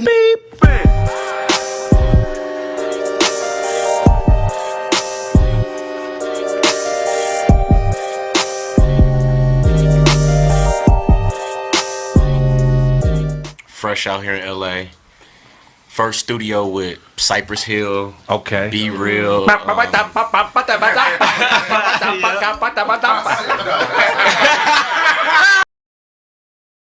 what, y'all? I have a new product. It's called the 6ix9ine Snitch Finger. Show do not have a goddamn. Is that a lace front beard? You just put it on. Hey, man, I'm about to get, man. I wish I knew who the fuck said that shit. And point to the person you're snitching on. Bitches go home for Christmas. Man, it was this nigga. It was that nigga here. It was this nigga here. This nigga here. I wanted to go home, nigga. $25 plus shipping and handling. Come Nino Brown. Okay. You were dribbling like you had a cigarette in this thing.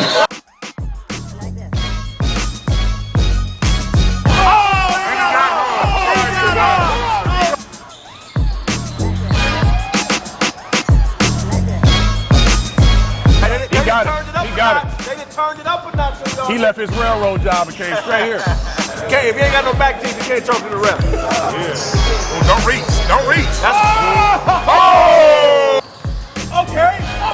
Oh, my God. That's that veteran move. He looked like he teach a class on how to saw the barrel off a shotgun. Y'all don't want him with the rock. In trouble when he got been killing y'all. In trouble. He been killing y'all. You got a squad, get me in the inbox. If I owe you something, get it from God.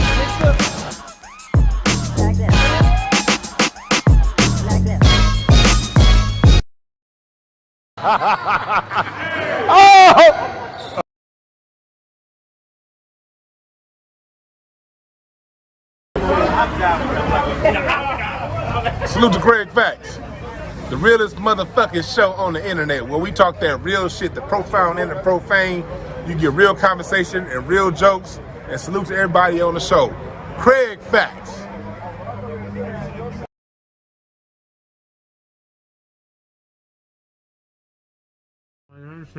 Yeah, I'm calling because I'd like to file a complaint, if at all possible, in order of restraint. My mouth, she hit me in my mouth. Caught her fucking on the nose, and then she snuck me. Yes, ma'am, she snuck me. Blindsided me like the fat nigga from that movie. Oh, what you mean you don't understand? Well, I tell you this first.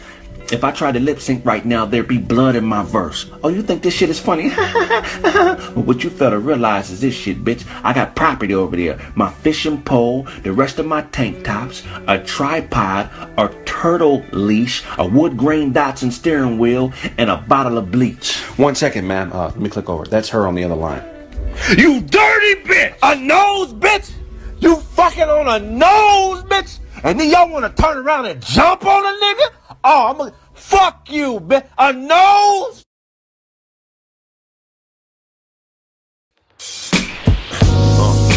They know me over there. The gangsters call me Square, but ain't nobody running up Ric Flair airs. Fake fight, rape type, test them hairs. DNA will pray, extend pairs. Cut off too many niggas wearing Jordans. Equal testimony recording, so run off and go get fly and kill them all like COVID guy. Cause every real nigga knows is why. Black is beautiful to me, this is all I see. It helps my cheek. No more buying bricks, I only buy IPs. The jack of man gon' starve and need to buy IVs. I'm not a street nigga, that's repeat nigga for defeat nigga. I got a Kevin Hart, so let me explain. This black on black is bum clothes, we need a change. So lighten up a tad bit and laugh at my pain. Hey, I'm talking to you, bitch, pour me a drink. This woman is cute and this one here need a shrink. I see it all coming, so I know when to blink. Take a bump with this white girl, so you know what to think. Or get slapped with a loose glove love and then hang up a mink. I'm not a pimp, I'm a prophet. Since life is a bitch, I tell that hoe when to stop. You know damn well if I owe you something, you can get it from God. Brother, you're a god and it's my favorite earth. At war with these mortals, never wage your thirst. Make her taste it first. Finger dipped and slurp. If pussy smelled like a gator burp, that's where danger lurks. Look, man, lean his damn near head round, hit the brakes, then pause. You are not a tough guy. Those withdrawals cause nausea to body aches, clothes and walls. Pistols pop for addiction, exposed to cause. Throwaway shooter, you'll be dead in a week and I'll be in Bermuda. Coded calls, easy puller, leave if not constructive. Neely Fuller and forklift courtship. Unload your problems and force fit chords. You can't talk while I'm talking. She likes to spend money. Dorset, poor chick, surprise her with financial advisor. 4Ks, I'm talking to you. Bitch, pull me a trick. This woman is cute and this one here need a shrink. I see it all coming, so I know when to blink. Take a bump with this white girl, so you know what to think. Or get slapped with a loose glove and then hang up a mink. I'm not a pimp, I'm a prophet. Since life is a bitch, I tell that hoe when to stop. You know damn well if I owe you something, you can get it from God.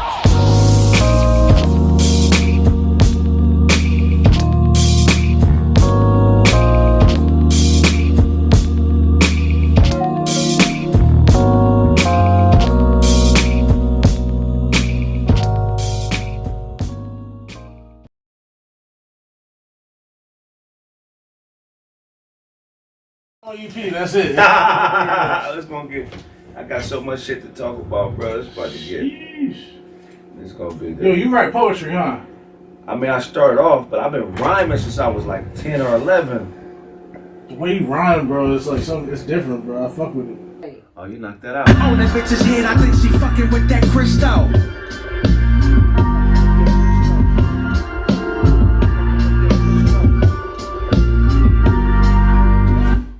Bitch's head, I think she fucking with that crystal. Yo, what's going on? It's Patrick Cloud, and I just need to let you know that you need to pick up that Chill Withers LP by the Kraig Smith right here. Man, it's super dope. This is Kraig how you have never seen him before. I was literally in the studio just watching, and I'm shocked. I jumped on one of the songs. You're not gonna regret it. Check out Chill Withers. Coming to Spotify, all the major streaming platforms and all of that. Chill Withers, Kraig Smith. Let's get it. Man, we in here recording, man. We working on this Chill Withers project, man. Chill Withers. You know what I'm saying? It ain't never too late to blow. Chill Withers, that's how I go. How to do a robbery and get away with jewels. First you have to plan out. Meet her at a man's house. Must have worn some track shoes. Sprinter how she ran. If your girl don't hate you, then her friends won't date you. I think she fucking with that crystal. Every step towards that meth like Wu-Tang instrumentals. Tell him pussy, why the fuck do you strip for? Die on that battlefield or yield to a lip blow. On that bitch's head, I think she fucking with that crystal.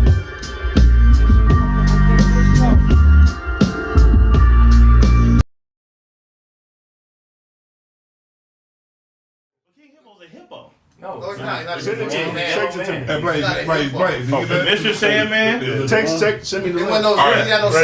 Pull your phone up. Yeah.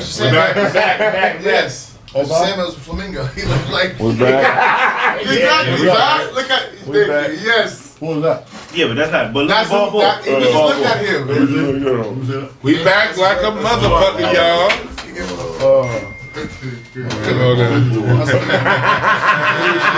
We back. Let's get it in. Come on. We back. Come on. Let's do it, y'all.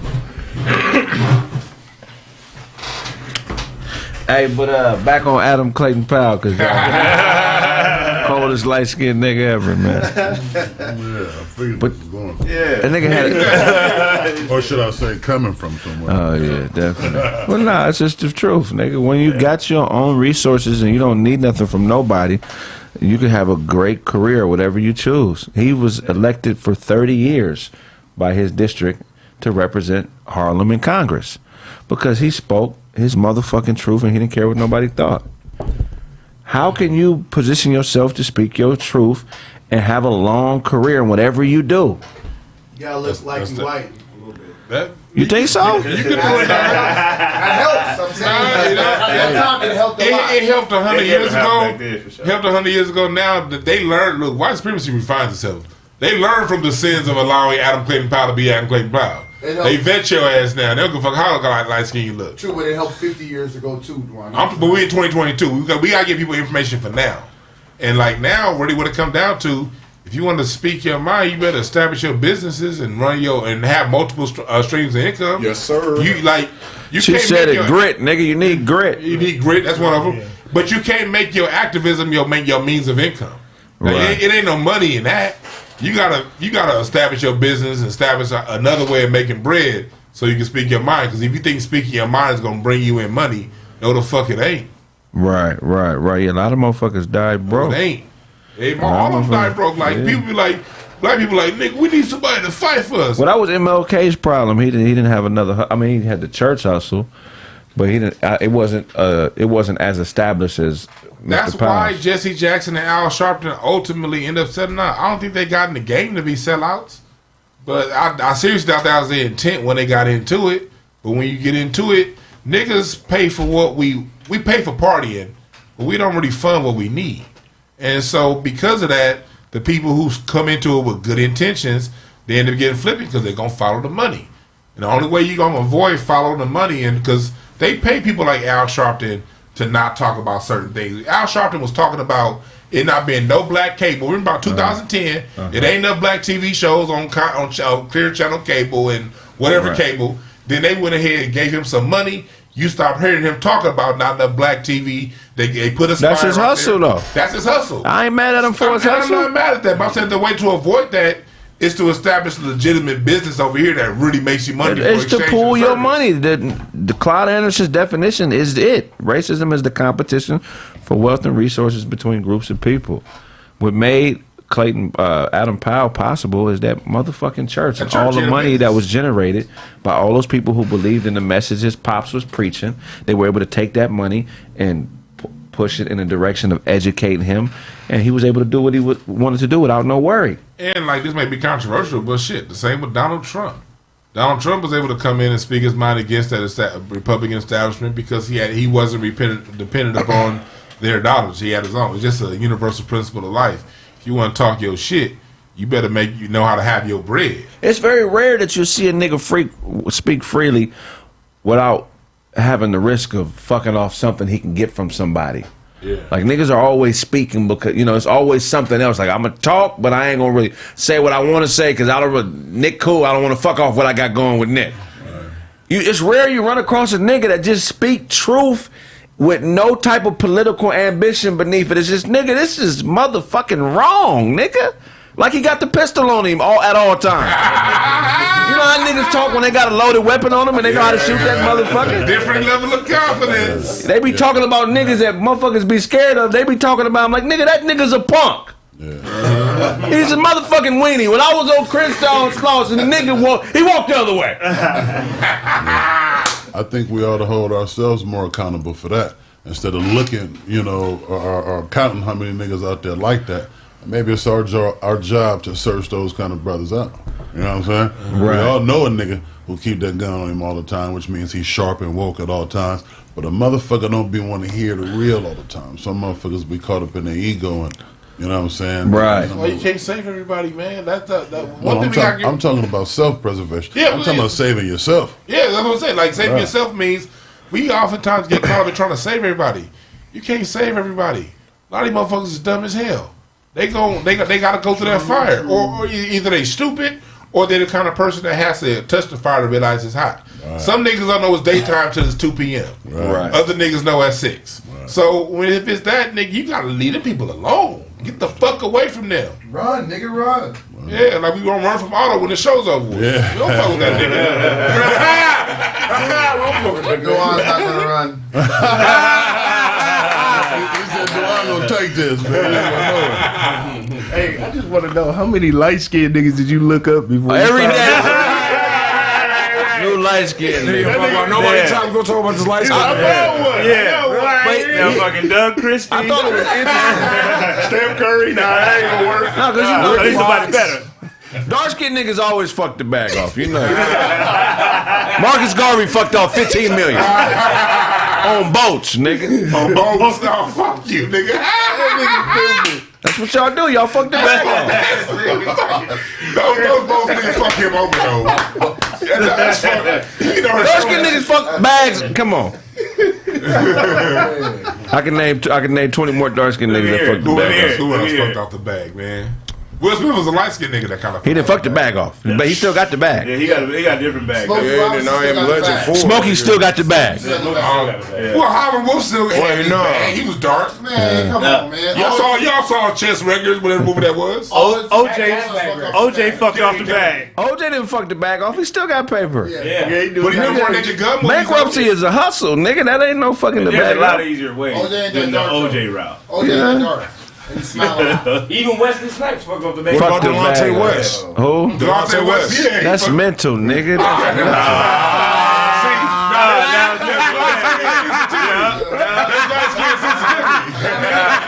medical history and shit. Y'all may be right for the show. It's light skin sensitivity. Blaze, you consider yourself dark skin or light skin? With or without the glasses? Hey, look, man. His jacket say dark skin for today. Shout out to myself. Yeah, nah, I don't know, man. I don't go no like dark shit, man. Yeah, that's bullshit. But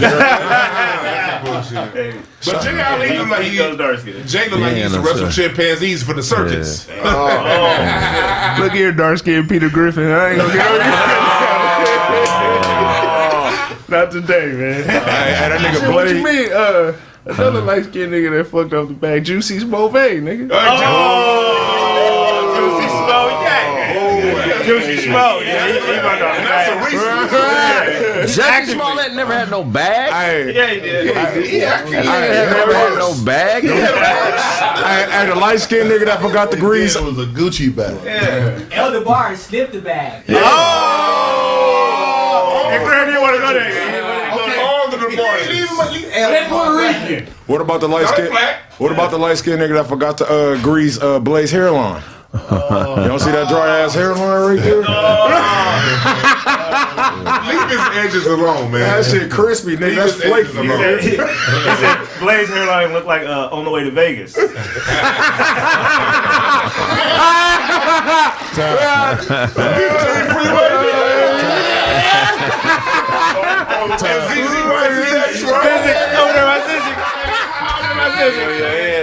Nigga, Halloran Summit. Right before Whiskey Pete's. I can see the looks off from here. Peel your headband back. Let me see your hairline. It don't exist. Okay. That nigga got glaze crust on his hairline, nigga. Glaze crust. You gotta take a bath before you come here, man. That shit gotta spray. Jack Johnson fucked his bag off. I ain't gonna. Yeah, he did. Jack Johnson did fuck it off. Go ahead, Blaze. No, I just said I ain't gonna entertain a nigga with Amazon earrings, man. Joe Louis fucked this bag off. He was light skinned. Joe Louis did. Joe Louis was opening doors at Caesar's Palace in the 60s. What do you consider yourself? I'm in the middle, man. You gotta pick a side. You gotta pick a side. You are the middle. No, exactly. No. If you had to pick a side, and they said it's light skin, dark skin, what side do you pick? I'm too fat to pick a side, nigga. You need a fat nigga in the middle to balance the motherfucker. If I pick a side, the other side gonna go up too high. Y'all You light skin. I thought I was dark You skin. ain't dark skin. I don't give a fuck how many times you say Hotep, nigga. You ain't one of them niggas. Them niggas don't accept you, blood. It's crucial. Them niggas in Lamar Park don't fuck with you like that. You're You not buy them accepting. incense and lead, they be talking about you. Nigga always coming by here. This motherfucking white man came over here. Goddamn Just because you look like Black John B don't mean I'm right. Are you still there for me now? No, I don't fuck with colorism. I don't give a fuck about that. You look like an adult Rito, nigga. It's an adult Rito. But I know it matters, though. I know colorism is bigger than a lot of people It's certain niggas I know that's hotep to the death, but they only date light freckle faced bitches. Yeah, that's you know what I'm saying. So it's the colorism. There's a lot of chicks out there that they only fuck with light skin because they want their baby's hair to come out with a certain texture. Right, You hear yeah. that all the time, and that's sad to hear like that, ain't it? That's sad. I mean, it's like you buy a luxury car because you want the luxuries of it versus buying a bucket. So you know you're gonna get the luxury benefits by buying a luxury car. What does luxury have to do with it? But the sad part is Because that he's saying that you can't equate wavy hair and then the luxury, motherfucker. No, because at the end of the day, we're all spiritual beings having a human experience. We didn't choose the bodies we got, but hey, this is what I got. So I so happen to have a dark skinned body. You know what I'm saying? I'm not my dark skinned body. We're all one or all the same. I just happen to have a dark skin, and in the world we play, that's how it works out in the game. I'm dark skinned. You know what I'm saying? If you say a lot of shit, y'all be discounted. Like the comment he made a week or two ago about ovaries being balls is true. Ovaries are women's balls. A lot of motherfuckers, but we laughed it off like it wasn't real, but that's a real medical fact. It's because he look like Daryl Reeves. But Will Smith's son is the next Adam Powell. Who? Will Smith's son. Androgynous Powell? I mean, he just playing a game, bro. But that little nigga's doing some very progressive things that I just found out about.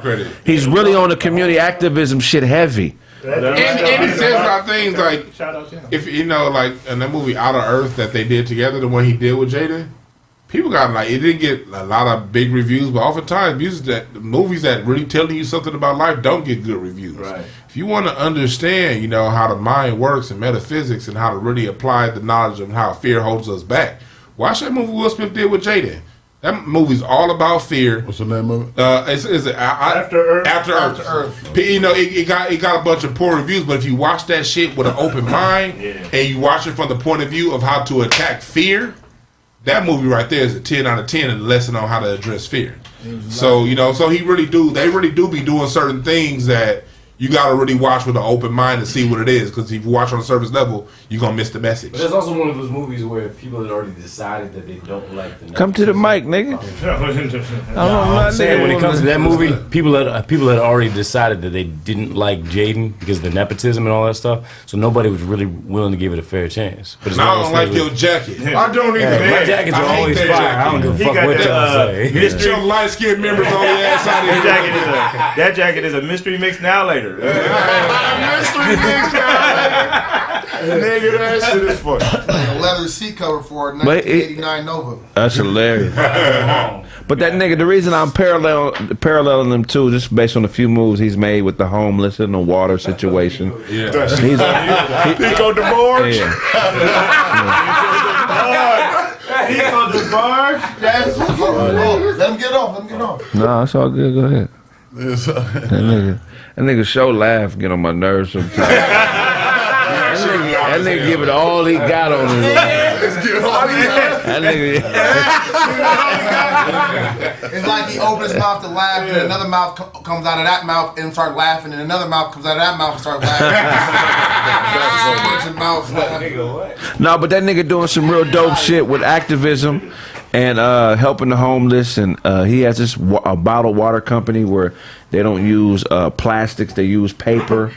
And the reason I'm drawing a parallel is because of the resources that he grew up around, having a father that's very rich and not really having to worry about money. He's doing things that are a little bit more risque than the average person, because he's really not locked into social norms and what niggas think. It means really nothing what we think, because he has all the resources to do whatever he decides he wants to do. Yeah. You know, and that's very similar to Mr. Powell. If you look up his story, you were saying something, show before that? Oh no, I was just laughing. You know what I was thinking though, because like a lot of times when people when those of us who out there say that, you know, entertainers they could do a little bit more. Most of the time you get a reaction not from entertainers but from other niggas. Man, they don't want to fuck up the bag. Right. My question is, how much is too much? How much is enough? You know what I mean? Because I get it's a lot of entertainers. Most entertainers you see they ain't got the bag like they said they got the bag. Right. That's just true. And niggas faking they faking like a motherfucker. But there are others who do. And when you see them constantly over and over and over and over again doing things that undermine progress versus push it, it's like, okay, at what point? Now, I done seen Adam Clayton Powell do this.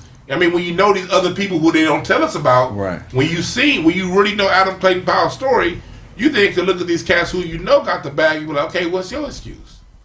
Right. You know what? Sometimes I feel like they mind not even there. You know, So, who you talking about celebrities? Yeah, celebrities. Like they mind not even there. They only focus on themselves. Like you know what I mean? Like just because we talking conscious what we'll do with money, the same people that that got the money ain't there. You know, even with themselves. Some people even go as far as just say I don't fuck with black women. You know what I mean? Just to stay with that in different races. Yeah. You know, so what? Because it benefits them in that position. That's a good point, Sean. Because oftentimes those that control the bag, they really manage who they get that bag to. Exactly. Some slip through the cracks, but for the most part, they manage. Yeah. But it's just like it's a mentality that needs to be shaken. Like you'll get somebody to be like, "Hey man, if you invest 5 G's in yourself, we can make this happen." They'll throw 5 G's in the club. No, I ain't gonna do that. Man. But shit, I'll buy some bottles for it. It's like, nigga, come on, man. Yeah. That's where our mentality is fucked up at. Right. Yeah, like what Floyd Mayweather did. He invested it in himself. That's how he got the bag that he got.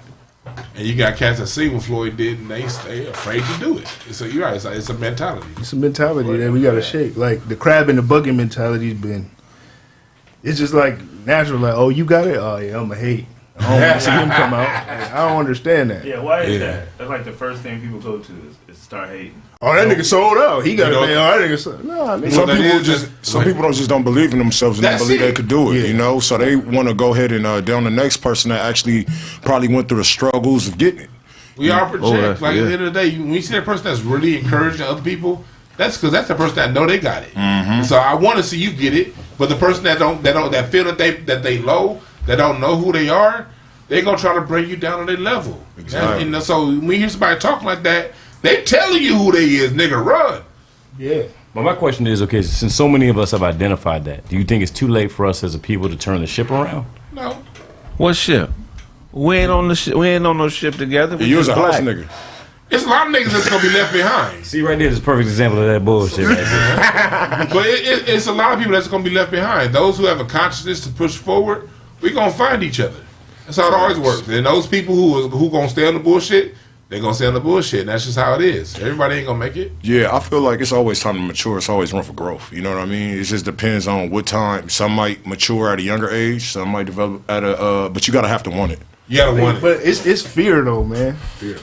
You hear a lot of people in certain power that I've been around in power positions. Oh man, if I do that, they about to shut me down. Like, nigga, you don't like the whole thing with the Sway and Kanye thing back then. They even use that as an example. When Sway was like, "Well, why don't you create your own thing?" No, they not gonna let me do that. So if you believe that, then that's how you gonna be. You know who else is a good example for this? Eddie Murphy.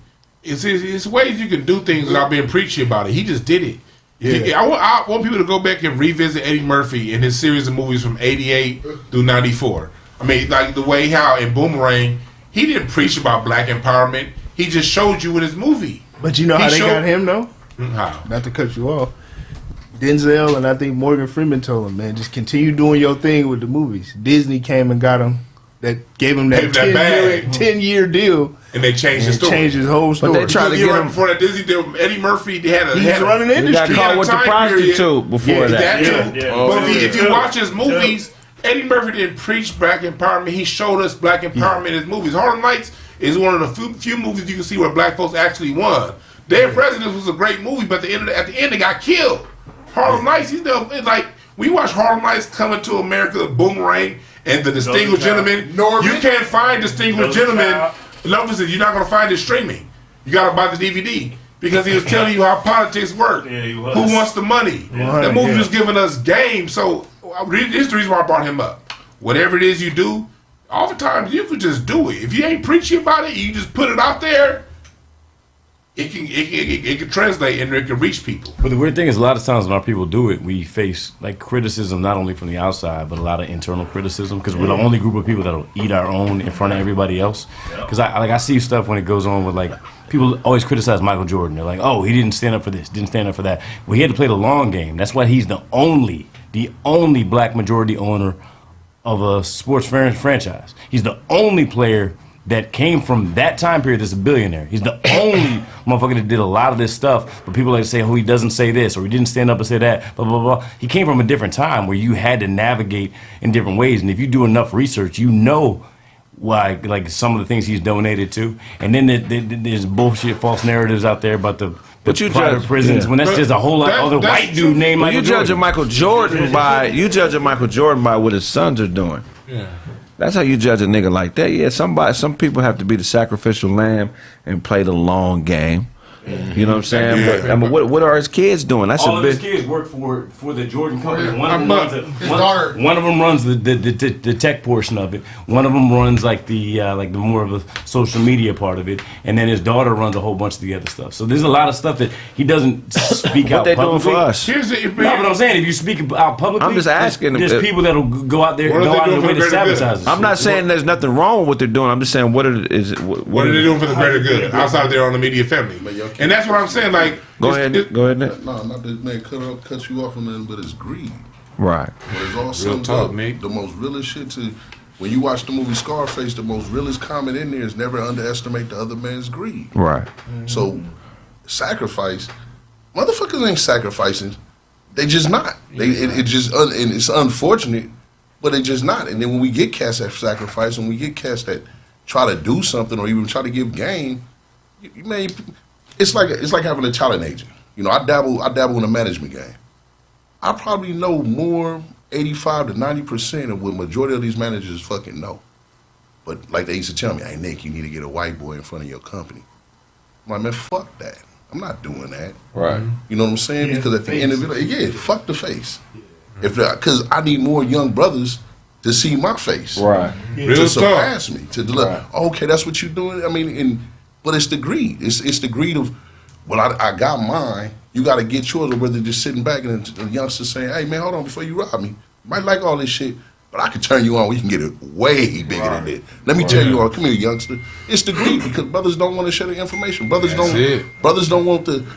You don't want them in my spot. I don't want you in your spot. Yeah, I'm gonna turn you on, but I'm not gonna. I'm gonna play the middleman between. But I'm gonna play the third party, and I'm not gonna give you the number. But hey, when you want to meet with them, I'm gonna make the phone call. And that shit is bullshit, man. Until in every type of way is greed. Once the greed come out, man, the economics come in because it's an intelligent. I might have 100 million, 1,000, or 100 million, whatever the fuck, whatever number I want to hit.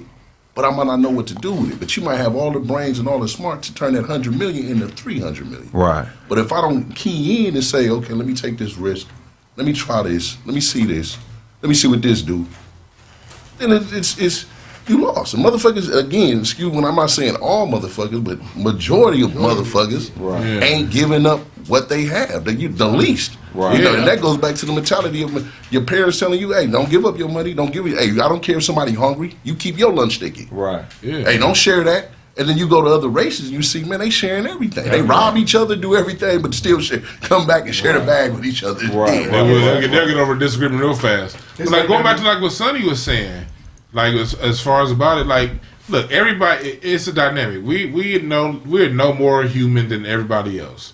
Everybody got a section that's gonna be there to tear you down. If you don't think white folks tear each other down, watch the movie The Boiler Room. The motherfucker, all they do is tear each other down. But then you also got other segments where they do work with each other too. So the dynamics exist in our community and their community. You know what I mean? We can't focus on the negatives because you do have black people who do share it. You do have those who come together. Michael Jordan was the first owner of the Bobcats. Bob Johnson was. But when he was the owner of the Bobcats, he couldn't get his naming rights still for the stadium because he was a black business owner. They had to bring in the nigga that they knew would play. And so when we do have our criticism of Michael Jordan, it's about, yeah, he got his money, but at the same time, why do you think they work so hard to keep us from working with each other? It's a reason. Yeah, but the classism is the problem because we feel like if you ain't on my level, you can't ask me what am I doing. Right. Nigga, no, it's none of your motherfucking business. And nah, nigga, it is. And it seemed like go ahead. No, I don't mean to cut you off, but it seemed like you just said, like he was saying, to piggyback off of Nick's point. It's just kind of like, oh, well, I ain't gonna give it to you. Oh, you in the room? Oh, damn, well, you made it in here, so I guess I can kind of share a little bit with you. Right. Because you on that level now. We didn't see that happen in entertainment. Motherfuckers close the door on you. Soon as you in them same rooms, you like, they like, oh man, my boy, how we boys? Last night.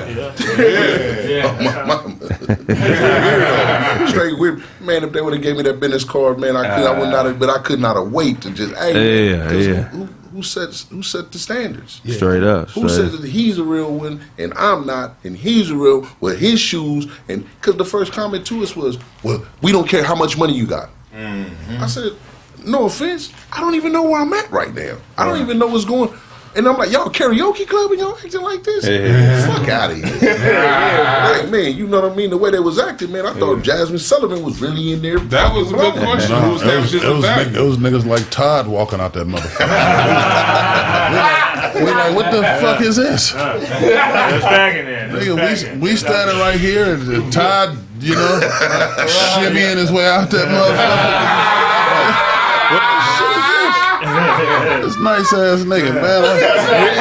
You wearing them wrestler glasses? Yeah, he was looking like Diamond Dallas Page up there. I just came back from snowboarding. We watched Dewan eat the thinnest burger ever known to man. And that shit was thin than a motherfucker, man. Hey, thin burger nigga, if you watching, nigga, there's some thin burger nigga out there. I was getting all onions in a burger that was like. If you watch it, yeah, it was like a sheet of meat. Fuck you. Like 2 pieces of paper taped together. What's the white castle? Yeah, words, nigga. And it was like a mound of onions, nigga. And then y'all niggas slapped 2 sheet if the burger nigga watching, fuck you for giving away them hamburger flavored sandwiches. Hey, salute to you, brother, man. For those, salute to the burger nigga in front of the club we was at last night. Yeah, onion nigga. We just fucking around, man. He onion burger, brother. Hustle, man. Salute to you, brother. Yeah. Oh man. Where you be buying your glasses at, Blaze? He got them off the Captain EO ride. He buy his glasses at Sea-Doo and ski shops. You gotta see his shade display, man. He got a whole wall with shades galore. You can only get that at Universal Studios Hollywood. Somebody in the comments said that he take the glass off the motorcycle helmet.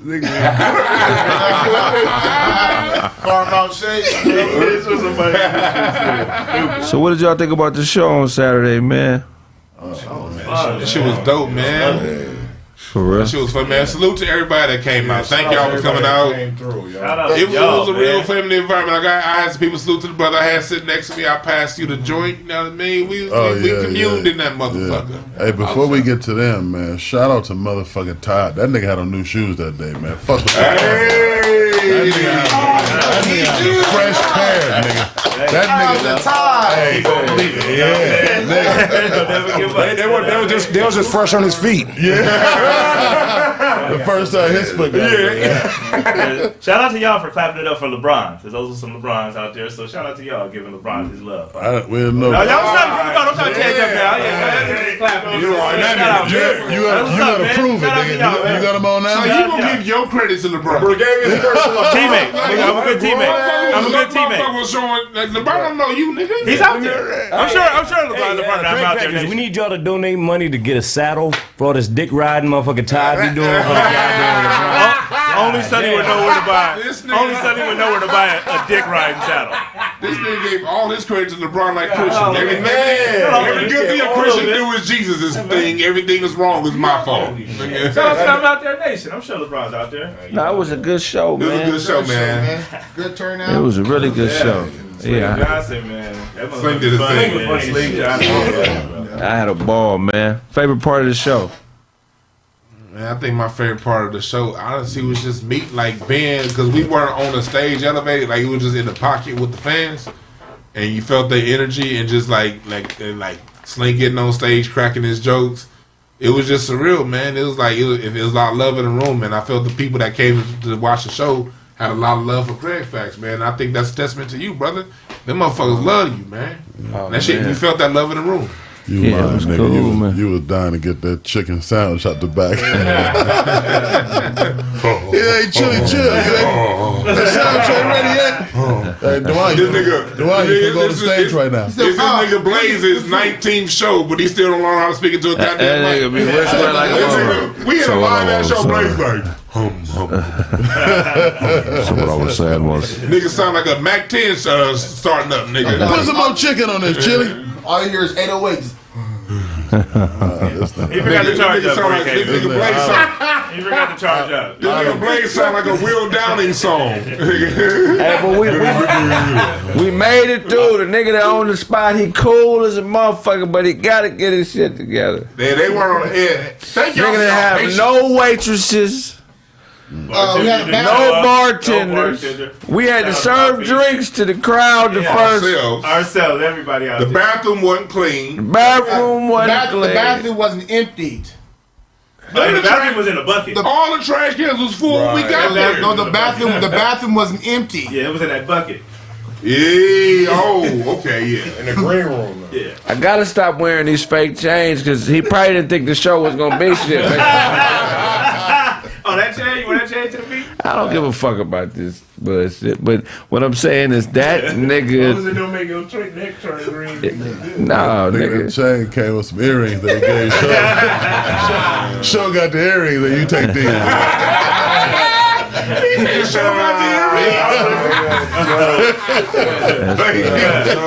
Just don't stay next to me. My nigga, you need that edge control, my nigga, before you start talking, my nigga. Jamaican sorcerer over here with the rings and shit, nigga. Because you've been already controlled. You fuck the edges. You've been no longer, man. Okay. He said no longer. Blaze got to swag. He got a concert playing the steel drums on Saturday. That nigga had a hell. That nigga got a Hell in a Cell match coming up this weekend. He's ready. He's ready. He's ready. Mike Tyson too. Don't forget that. Oh yeah. We're not gonna forget that. We gotta set that up. Yeah, we gotta set that up. Poppy's got me drunk as a motherfucker, man. Poppies is the shit, man. Y'all need to get Poppies, man. some of these poppies. Get you some poppies. Everybody was drinking their poppies. That nigga was drunk before he got dressed this morning. Oh, you talking about me? Yeah, I'm talking about you. That shit funny. Show was barking up in that motherfucker. I was. Hell yeah. You I want the really same think shorts? Show nigga. really think he dressed nice. No, he does. No, he does. Top of the line shit. I don't want your Top of the line compliments. I want to accept your compliments. Amazon Prime. You don't dress like shit. Amazon Prime. This nigga Show is like the 10th best dressed nigga in the projects. Yeah, that nigga really think. You like 10 niggas that by yourself, my nigga, when you get dressed. Alright, that shit didn't matter, but it didn't work. What would you rate your outfit today? Today it's casual, bro. So you would think What number though? What What number? I number? give about like. So you feel like What you're number? the What number? What number? 1 to 10. 1 to 10. I'm like a cool, like I'm Jordans 11s, stay fresh. You know what I'm saying? I got the socks to match with the, every nigga. I'm like, You can only use. I'm the flyest nigga here. See? No, I'm the flyest nigga. you gotta use. I'm like an 8. I'm like an 8, Okay. a cool 8. I'm a cool 8. You said that's an 8? Exactly. A cool 8. It's a subtle 8. This ain't my best, my nigga. I'm comfortable, my nigga. I'm wearing You call that an 8? It's like an 8, my nigga. What you call your shit? I call myself a nigga don't give a fuck. You actually I'm care. like, nigga, You put energy into that, nigga. I put energy. I ain't put energy into this. I said that shirt clean, I'm wear it, nigga. Nigga, we can tell. You got on Jordans. I got J's. You like you about to go fishing. That nigga. You the nigga with the guy like this. Why's one of your sleeves long, my nigga? Shooters is gonna shoot. And we gonna talk about them jorts you got on this. We gonna talk about them Saturday night line sweats. Yeah, jean shorts. Jean shorts. He wore those of course. Wait, hold on. You didn't have enough time to wash those between the show and now, my nigga. Why are you wearing those? That nigga was work all week, nigga. Jean shorts. He's at 8. A cool 8. He dressed like a cool ass white boy, like that dirty white boy that hang with niggas. But he got a job though. You dressed like Thug number 3 at a heist, nigga. You ain't got no name. It just say Thug number 3 in the credits, my nigga. Hey, stand up for me. Why you want me to stand up? My nigga, you a grown ass man. Stand up. Why you want me to stand up? Why you scared to stand I up? ain't scared to stand up. His shorts ain't long enough at the top. You got on them fucking Wranglers. You the type of got on them Wranglers. That's why you don't want to stand up. Yeah. Shorts don't fit right. The thought jeans. You got the thought shorts on. You know what I'm saying? And his sweater don't cover up his belt buckle. Yeah. That nigga dressing like he Easty. You stupid. He's just like a bitch in a round the way video. I need You used to sit on bus stop sucking on pork chops. You dress like a doodle mama. He said that. Wait. That joke is recycled. That's all right. That joke is recycled. Just like that headband in them shorts, my nigga. I didn't hear that. Hey, show you like a bald-headed Father MC. You look like you part of a gay motorcycle club called the Long Rods. The Ramrods. Y'all leave my nigga Sean alone. He just left the 11th grade today. I saw my dad this weekend. You stupid. My nigga got on the That's an after spring break outfit. That's funny. My nigga like he was in a green kilometer. Not the green mile, nigga. Hey, this nigga.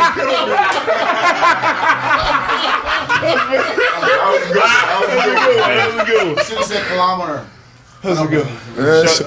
You look like Blizzard from Juice, my nigga. Hurry up, goddammit! Take your clothes off. You look good. Q, you want a piece of the action? You look like Cleese from Trespass. Show you dressed like you about to go to a taping of the Fresh Prince. That was funny. Hey, before he died, you offered Dick some Gregory. You like?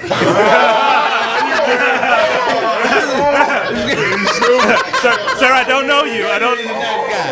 Gregory's the best A nigga, you stupid. A nigga told you to sign your John Hancock. You got horny.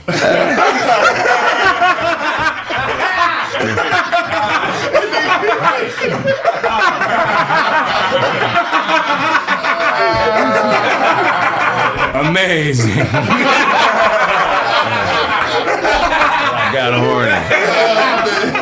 I got horny.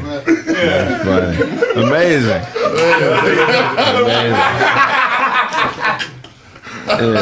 Show got a sweater with tranquilizer dart marks in it. Oh, that's comedy. No, it ain't. Show finally got his big ass dome out though. What the fuck is that? That motherfucker's huge. Show like Raider Stadium. Hey, DeJuan, can you put on a motorcycle helmet, my nigga? Probably not. Okay. Probably not. You wear a hat? You look like the black Lego. Hey,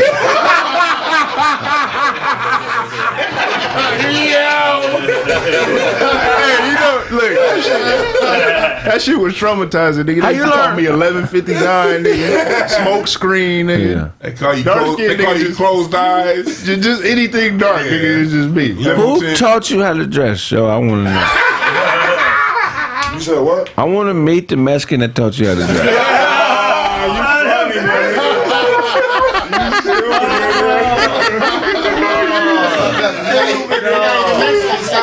That chain came with an LAPD badge.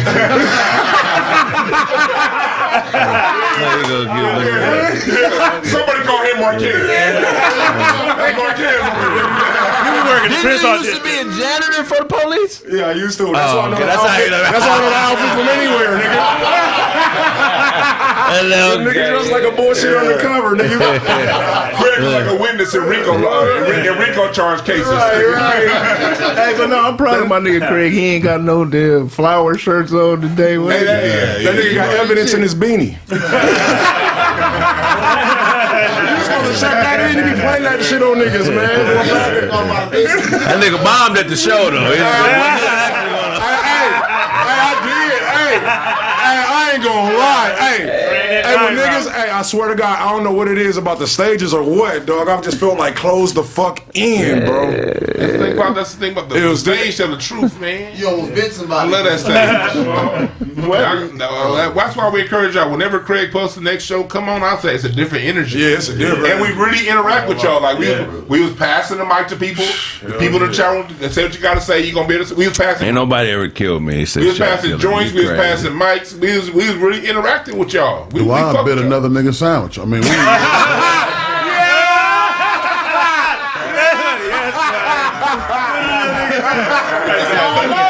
It's a weird day when Blaze is funny. Yeah, it's crazy. It's different. He's been at home writing and shit. That's what he's been doing. Yeah, Blaze funny. And we can actually hear this nigga today. That's another thing about it. He enunciating his words. Nigga, that's some dope shit. He warmed up before he got here. Kraig got on punch-on shoulder pads, nigga. You said punch-on? What's that? A poncho, nigga. Like you got a poncho. I didn't know what the shoulders was. Poncho. On the top? Yeah. I thought it was. It's a poncho. I thought that shit was a solar power. That shit is a half vest. Solar power. Where you buy that sweater at, show? You didn't buy it. You didn't buy it from a Nike store or a Jordan Where did you store. get your weak ass I'm asking you. I'm asking you. You look like a hot pot. How you gonna ask me the same question I asked you? That shit fell out of pinata. Nigga. Todd, if you don't get no decent shoes, bro, shut your ass up. Until you make a payment on that weak ass outfit, bro. Just leave me Show alone. is the flyest nigga out the Slauson swap meet we've ever seen. Fuck show. If he get hungry enough, he gonna season his thumb and suck that.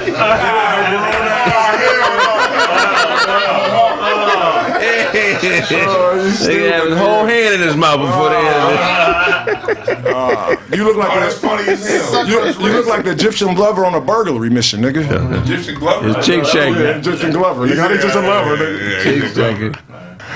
Hey, nigga, they got any more of them sweaters at Warehouse Suit Sale, nigga? You look like Duncan. My nigga look like Duncan Palms. Look at that, nigga. Everybody say I look like Derek Lewis, nigga. Any nigga stay trying to say that, nigga. Oh, shit. My nigga like Bill Duke, my nigga. Go ahead. He made 3 baskets at Magic Mountain and got that sweater. That sweater came with clean shoestrings. Jordan was like, How are you doing? You already know, man. That's the butter. What is it, the butter rim, nigga? Nigga, still, every time you smile, your beer lower. Lower. Oh, that's Lower. Okay. It is what it is. That was funny. That was funny. We're gonna wrap it up, man. Tell them where they can find you. Hey, man, follow me at That Poppy's got me today. Did he say? That Poppy's got me today. Go ahead. J. Ali Music, man. Follow me on everything. J. Ali Music. Yes, sir. Drool trail in his lip right here. All right. It's your man Sonny in the evening. Again, don't follow me, but hit the like button and watch this pod every fucking Tuesday and Thursday and whenever other bonus episodes come up. Next. And watch Family Matters and see him as a kid. Richie. Reggie. Hey, you already know what it is, man. Bad Boy Blaze. Shout out to myself. OOBLZ at Instagram. Holla backwards. Peace. Why not? Man, first let me send love to Kraig Facts for having me on here and shit Hell like yeah. that, man. You feel me? Man, you can go find me at Saint Nick _Guru, Banks Management _INC on Instagram, and at the spot _Soto on Instagram. Man, we got a whole little entertainment complex, man. If you're in the Pacific Northwest where I'm at, you know, man. Hey, do I get 1 minute just to shoot out just my crew, man? Because you know what I'm saying? Yeah, go ahead, brother. You feel me? Hey, I want to man, let me sit down, man. Blessings to my son first, man, who always keeps me going righteous, man. My guy McGlover, Queening with Kendra, Rob Nova, Barack, you know what I'm saying? And then, you know, all my other, man, my partner Ian from So Way Out, Pimpin' Silky, man, my guy, you know what I mean? Hey, JP, my guy was with us, and, you know, blessings again to the Kraig Facts family, man, for sure, man. All love, man, for sure. Hey, y'all, Kraig Facts got major love for Saint Nick, man. We want y'all to get, we want y'all, whatever Saint Nick got pushing, we love this nigga at this show. So whatever he got pushing, y'all fuck with Saint Nick, for real, for real. We fuck with this nigga from the heart. Thank you. You don't do nothing from the heart, do I? Everything from the stomach, everything from just the because you gut. just smell the situation out, nigga. Don't talk to me, motherfucker. Show, tell everybody. Oh. Bark on the show. Go ahead. No, do your thing, man. All right. Hello, world. Hope you guys enjoyed your human experience today. You can catch me on Instagram. It's Autobots. You can catch me on YouTube. Autobots. You can catch me on TikTok. Autobots. You can catch me on Instagram. Autobots. You can catch me on Facebook. Autobots. You can catch me on Black Planet. Autobots. With the soft shoe scoop. Autobots. Oh, you don't know about this? You and I want to know if you are you on MySpace? I used to be, yeah, and Black Planet, Autobots, all that on there, Autobots, yeah, all that. Amy, what's the other one? No. Nigga, Pornhub, Autobots, and all that shit. I love your life, man. All right. Nigga said grinder, nigga. No, don't be gay, show. I didn't mean that. You the nigga that made the account. No, I haven't. See how you know you follow or something? Every time, nigga. No, I just heard the Autobots chant. Sound familiar? Yeah. Nigga watch comic book naked. All right, look, y'all, this be your boy, The Real DJ Show, man. Make sure y'all check me out, you know what I'm saying? The Real DJ Show on Instagram, Twitter, you know what I'm saying? Planet A Radio. Shout out to everybody in this motherfucker. Also, May 1st, I think I'm gonna be doing a show for entertainers and shit like that, so make sure y'all come through, Downey. You dig? Shout out to them out there, nation, man. I know y'all out there, man. Uncle Todd Comedy, Facebook, Twitter, IG. Check the album out. It's called I'm Out There. It's got Taco Tuesday on there. Today's Taco Tuesday. Get y'all some tacos. Blame the bartender left me in Pasadena. You know what I'm saying? Check me out. I'm out there. And on YouTube, what y'all finna do? Go watch some of my old videos, man. Get your laugh on. Yeah. Dope. InstanceNashRace.com for your music history. The music family tree is coming out pretty soon. I know I've been telling y'all about it, but my graphic designer is an artiste, so I gotta wait for him to do his work. You got what coming out? Music family tree, where I'm showing you how black music in America evolved from the 1600s through now.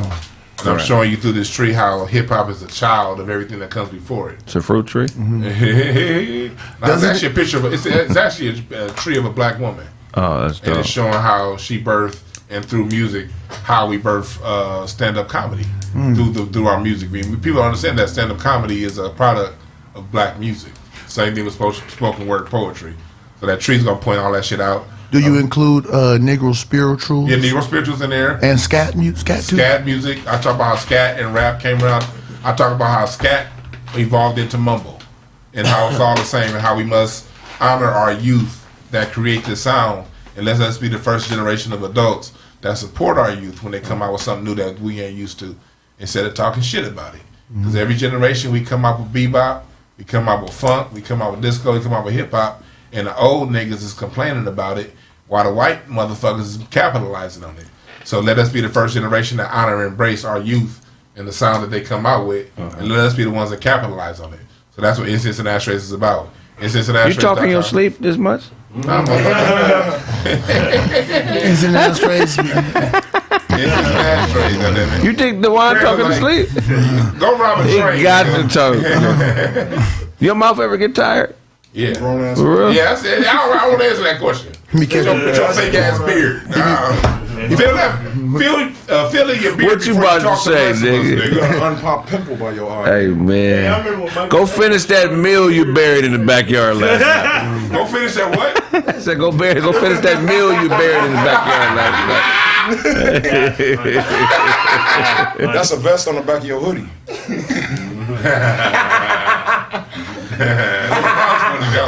It's Mexicans that dress better than you. Nah, it's Mexicans that dress better than you. No. Nah, I swear to God. Yo, he dressed like like Puerto Rican. He dressed like he work at, like he get his outfits from factory to you. You dress like the coolest nigga in New Mexico.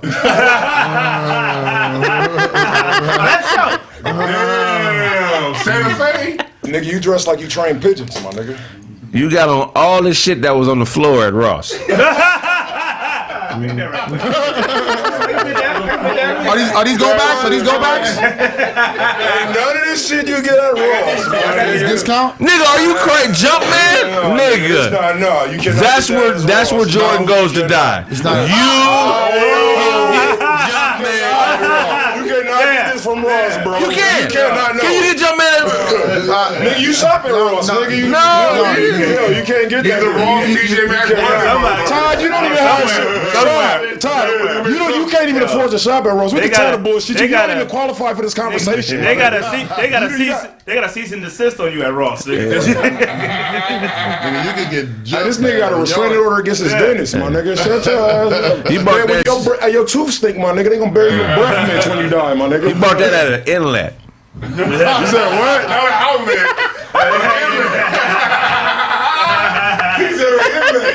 I swear to God, when you first shoot the niggas, this how it happens. Stop it, Sean. Todd, you do not qualify for this conversation. All I want to know is what outfits didn't make it. Listen. I'm not picking a side. I just want to know. I want to see. The shit you got on, that's the shit we left in the garbage, I want to see the AC. I want to see the AC outfit.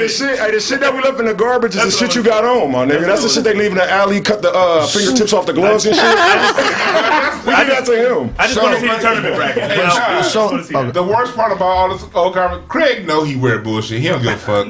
Ty wears a headband, so you know he'll give a fuck. I don't give a fuck. Show put effort in it.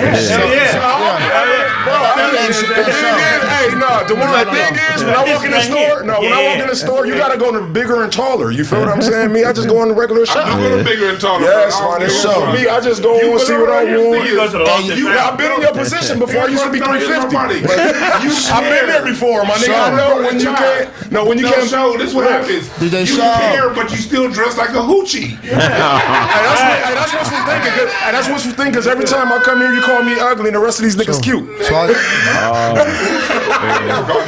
You ain't never called me ugly? Nigga, you look like you buy clothes with the money you didn't use on your EBT card, nigga.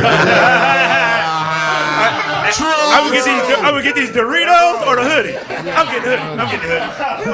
Let me get 2 t-shirts. I'm not about to argue with no bum ass niggas. When you know what I'm saying? When their outfits ain't when your outfits ain't. You and Todd is in the same arena when it comes to dressing. So I dress way better than you, but I'm not here to talk about that. I'm just saying, for you to be the flyest, you have to be consistent more than 2 days. So you got to be consistent fly for the whole month. Not 2 days. I get an outfit, I take it back, and never come back. Your outfits never come back.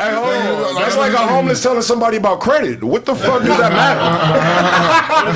That's like a homeless telling somebody about financial literacy. No, this shit don't matter, bro. No, sir. All you got is. You got no collar t-shirts. I don't need none. I know that. I know. That's my point. All you got is this high school Pasadena track jacket, my nigga.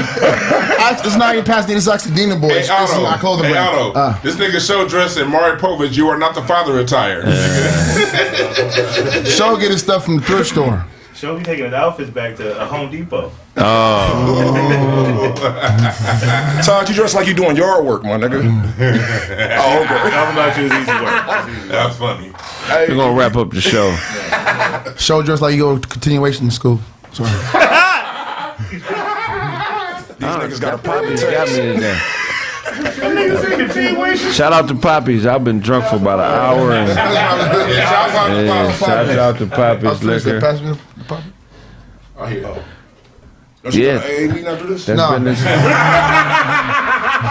That's been this episode of Kraig Facts. If I owe you something, get it from God. God. The show from Saturday will be up on the Patreon Wednesday morning. So subscribe to the Patreon and watch the show we did this Saturday. Subscribe to the Patreon. You can watch the show we did this Saturday. YouTube, like I said, it'd be tripping. Hopefully we can log in Thursday like we normally do. But subscribe to the Patreon, because eventually that's going to be all you got. If I owe you something, get it from God. God. Man, I got drunk as a motherfucker, man.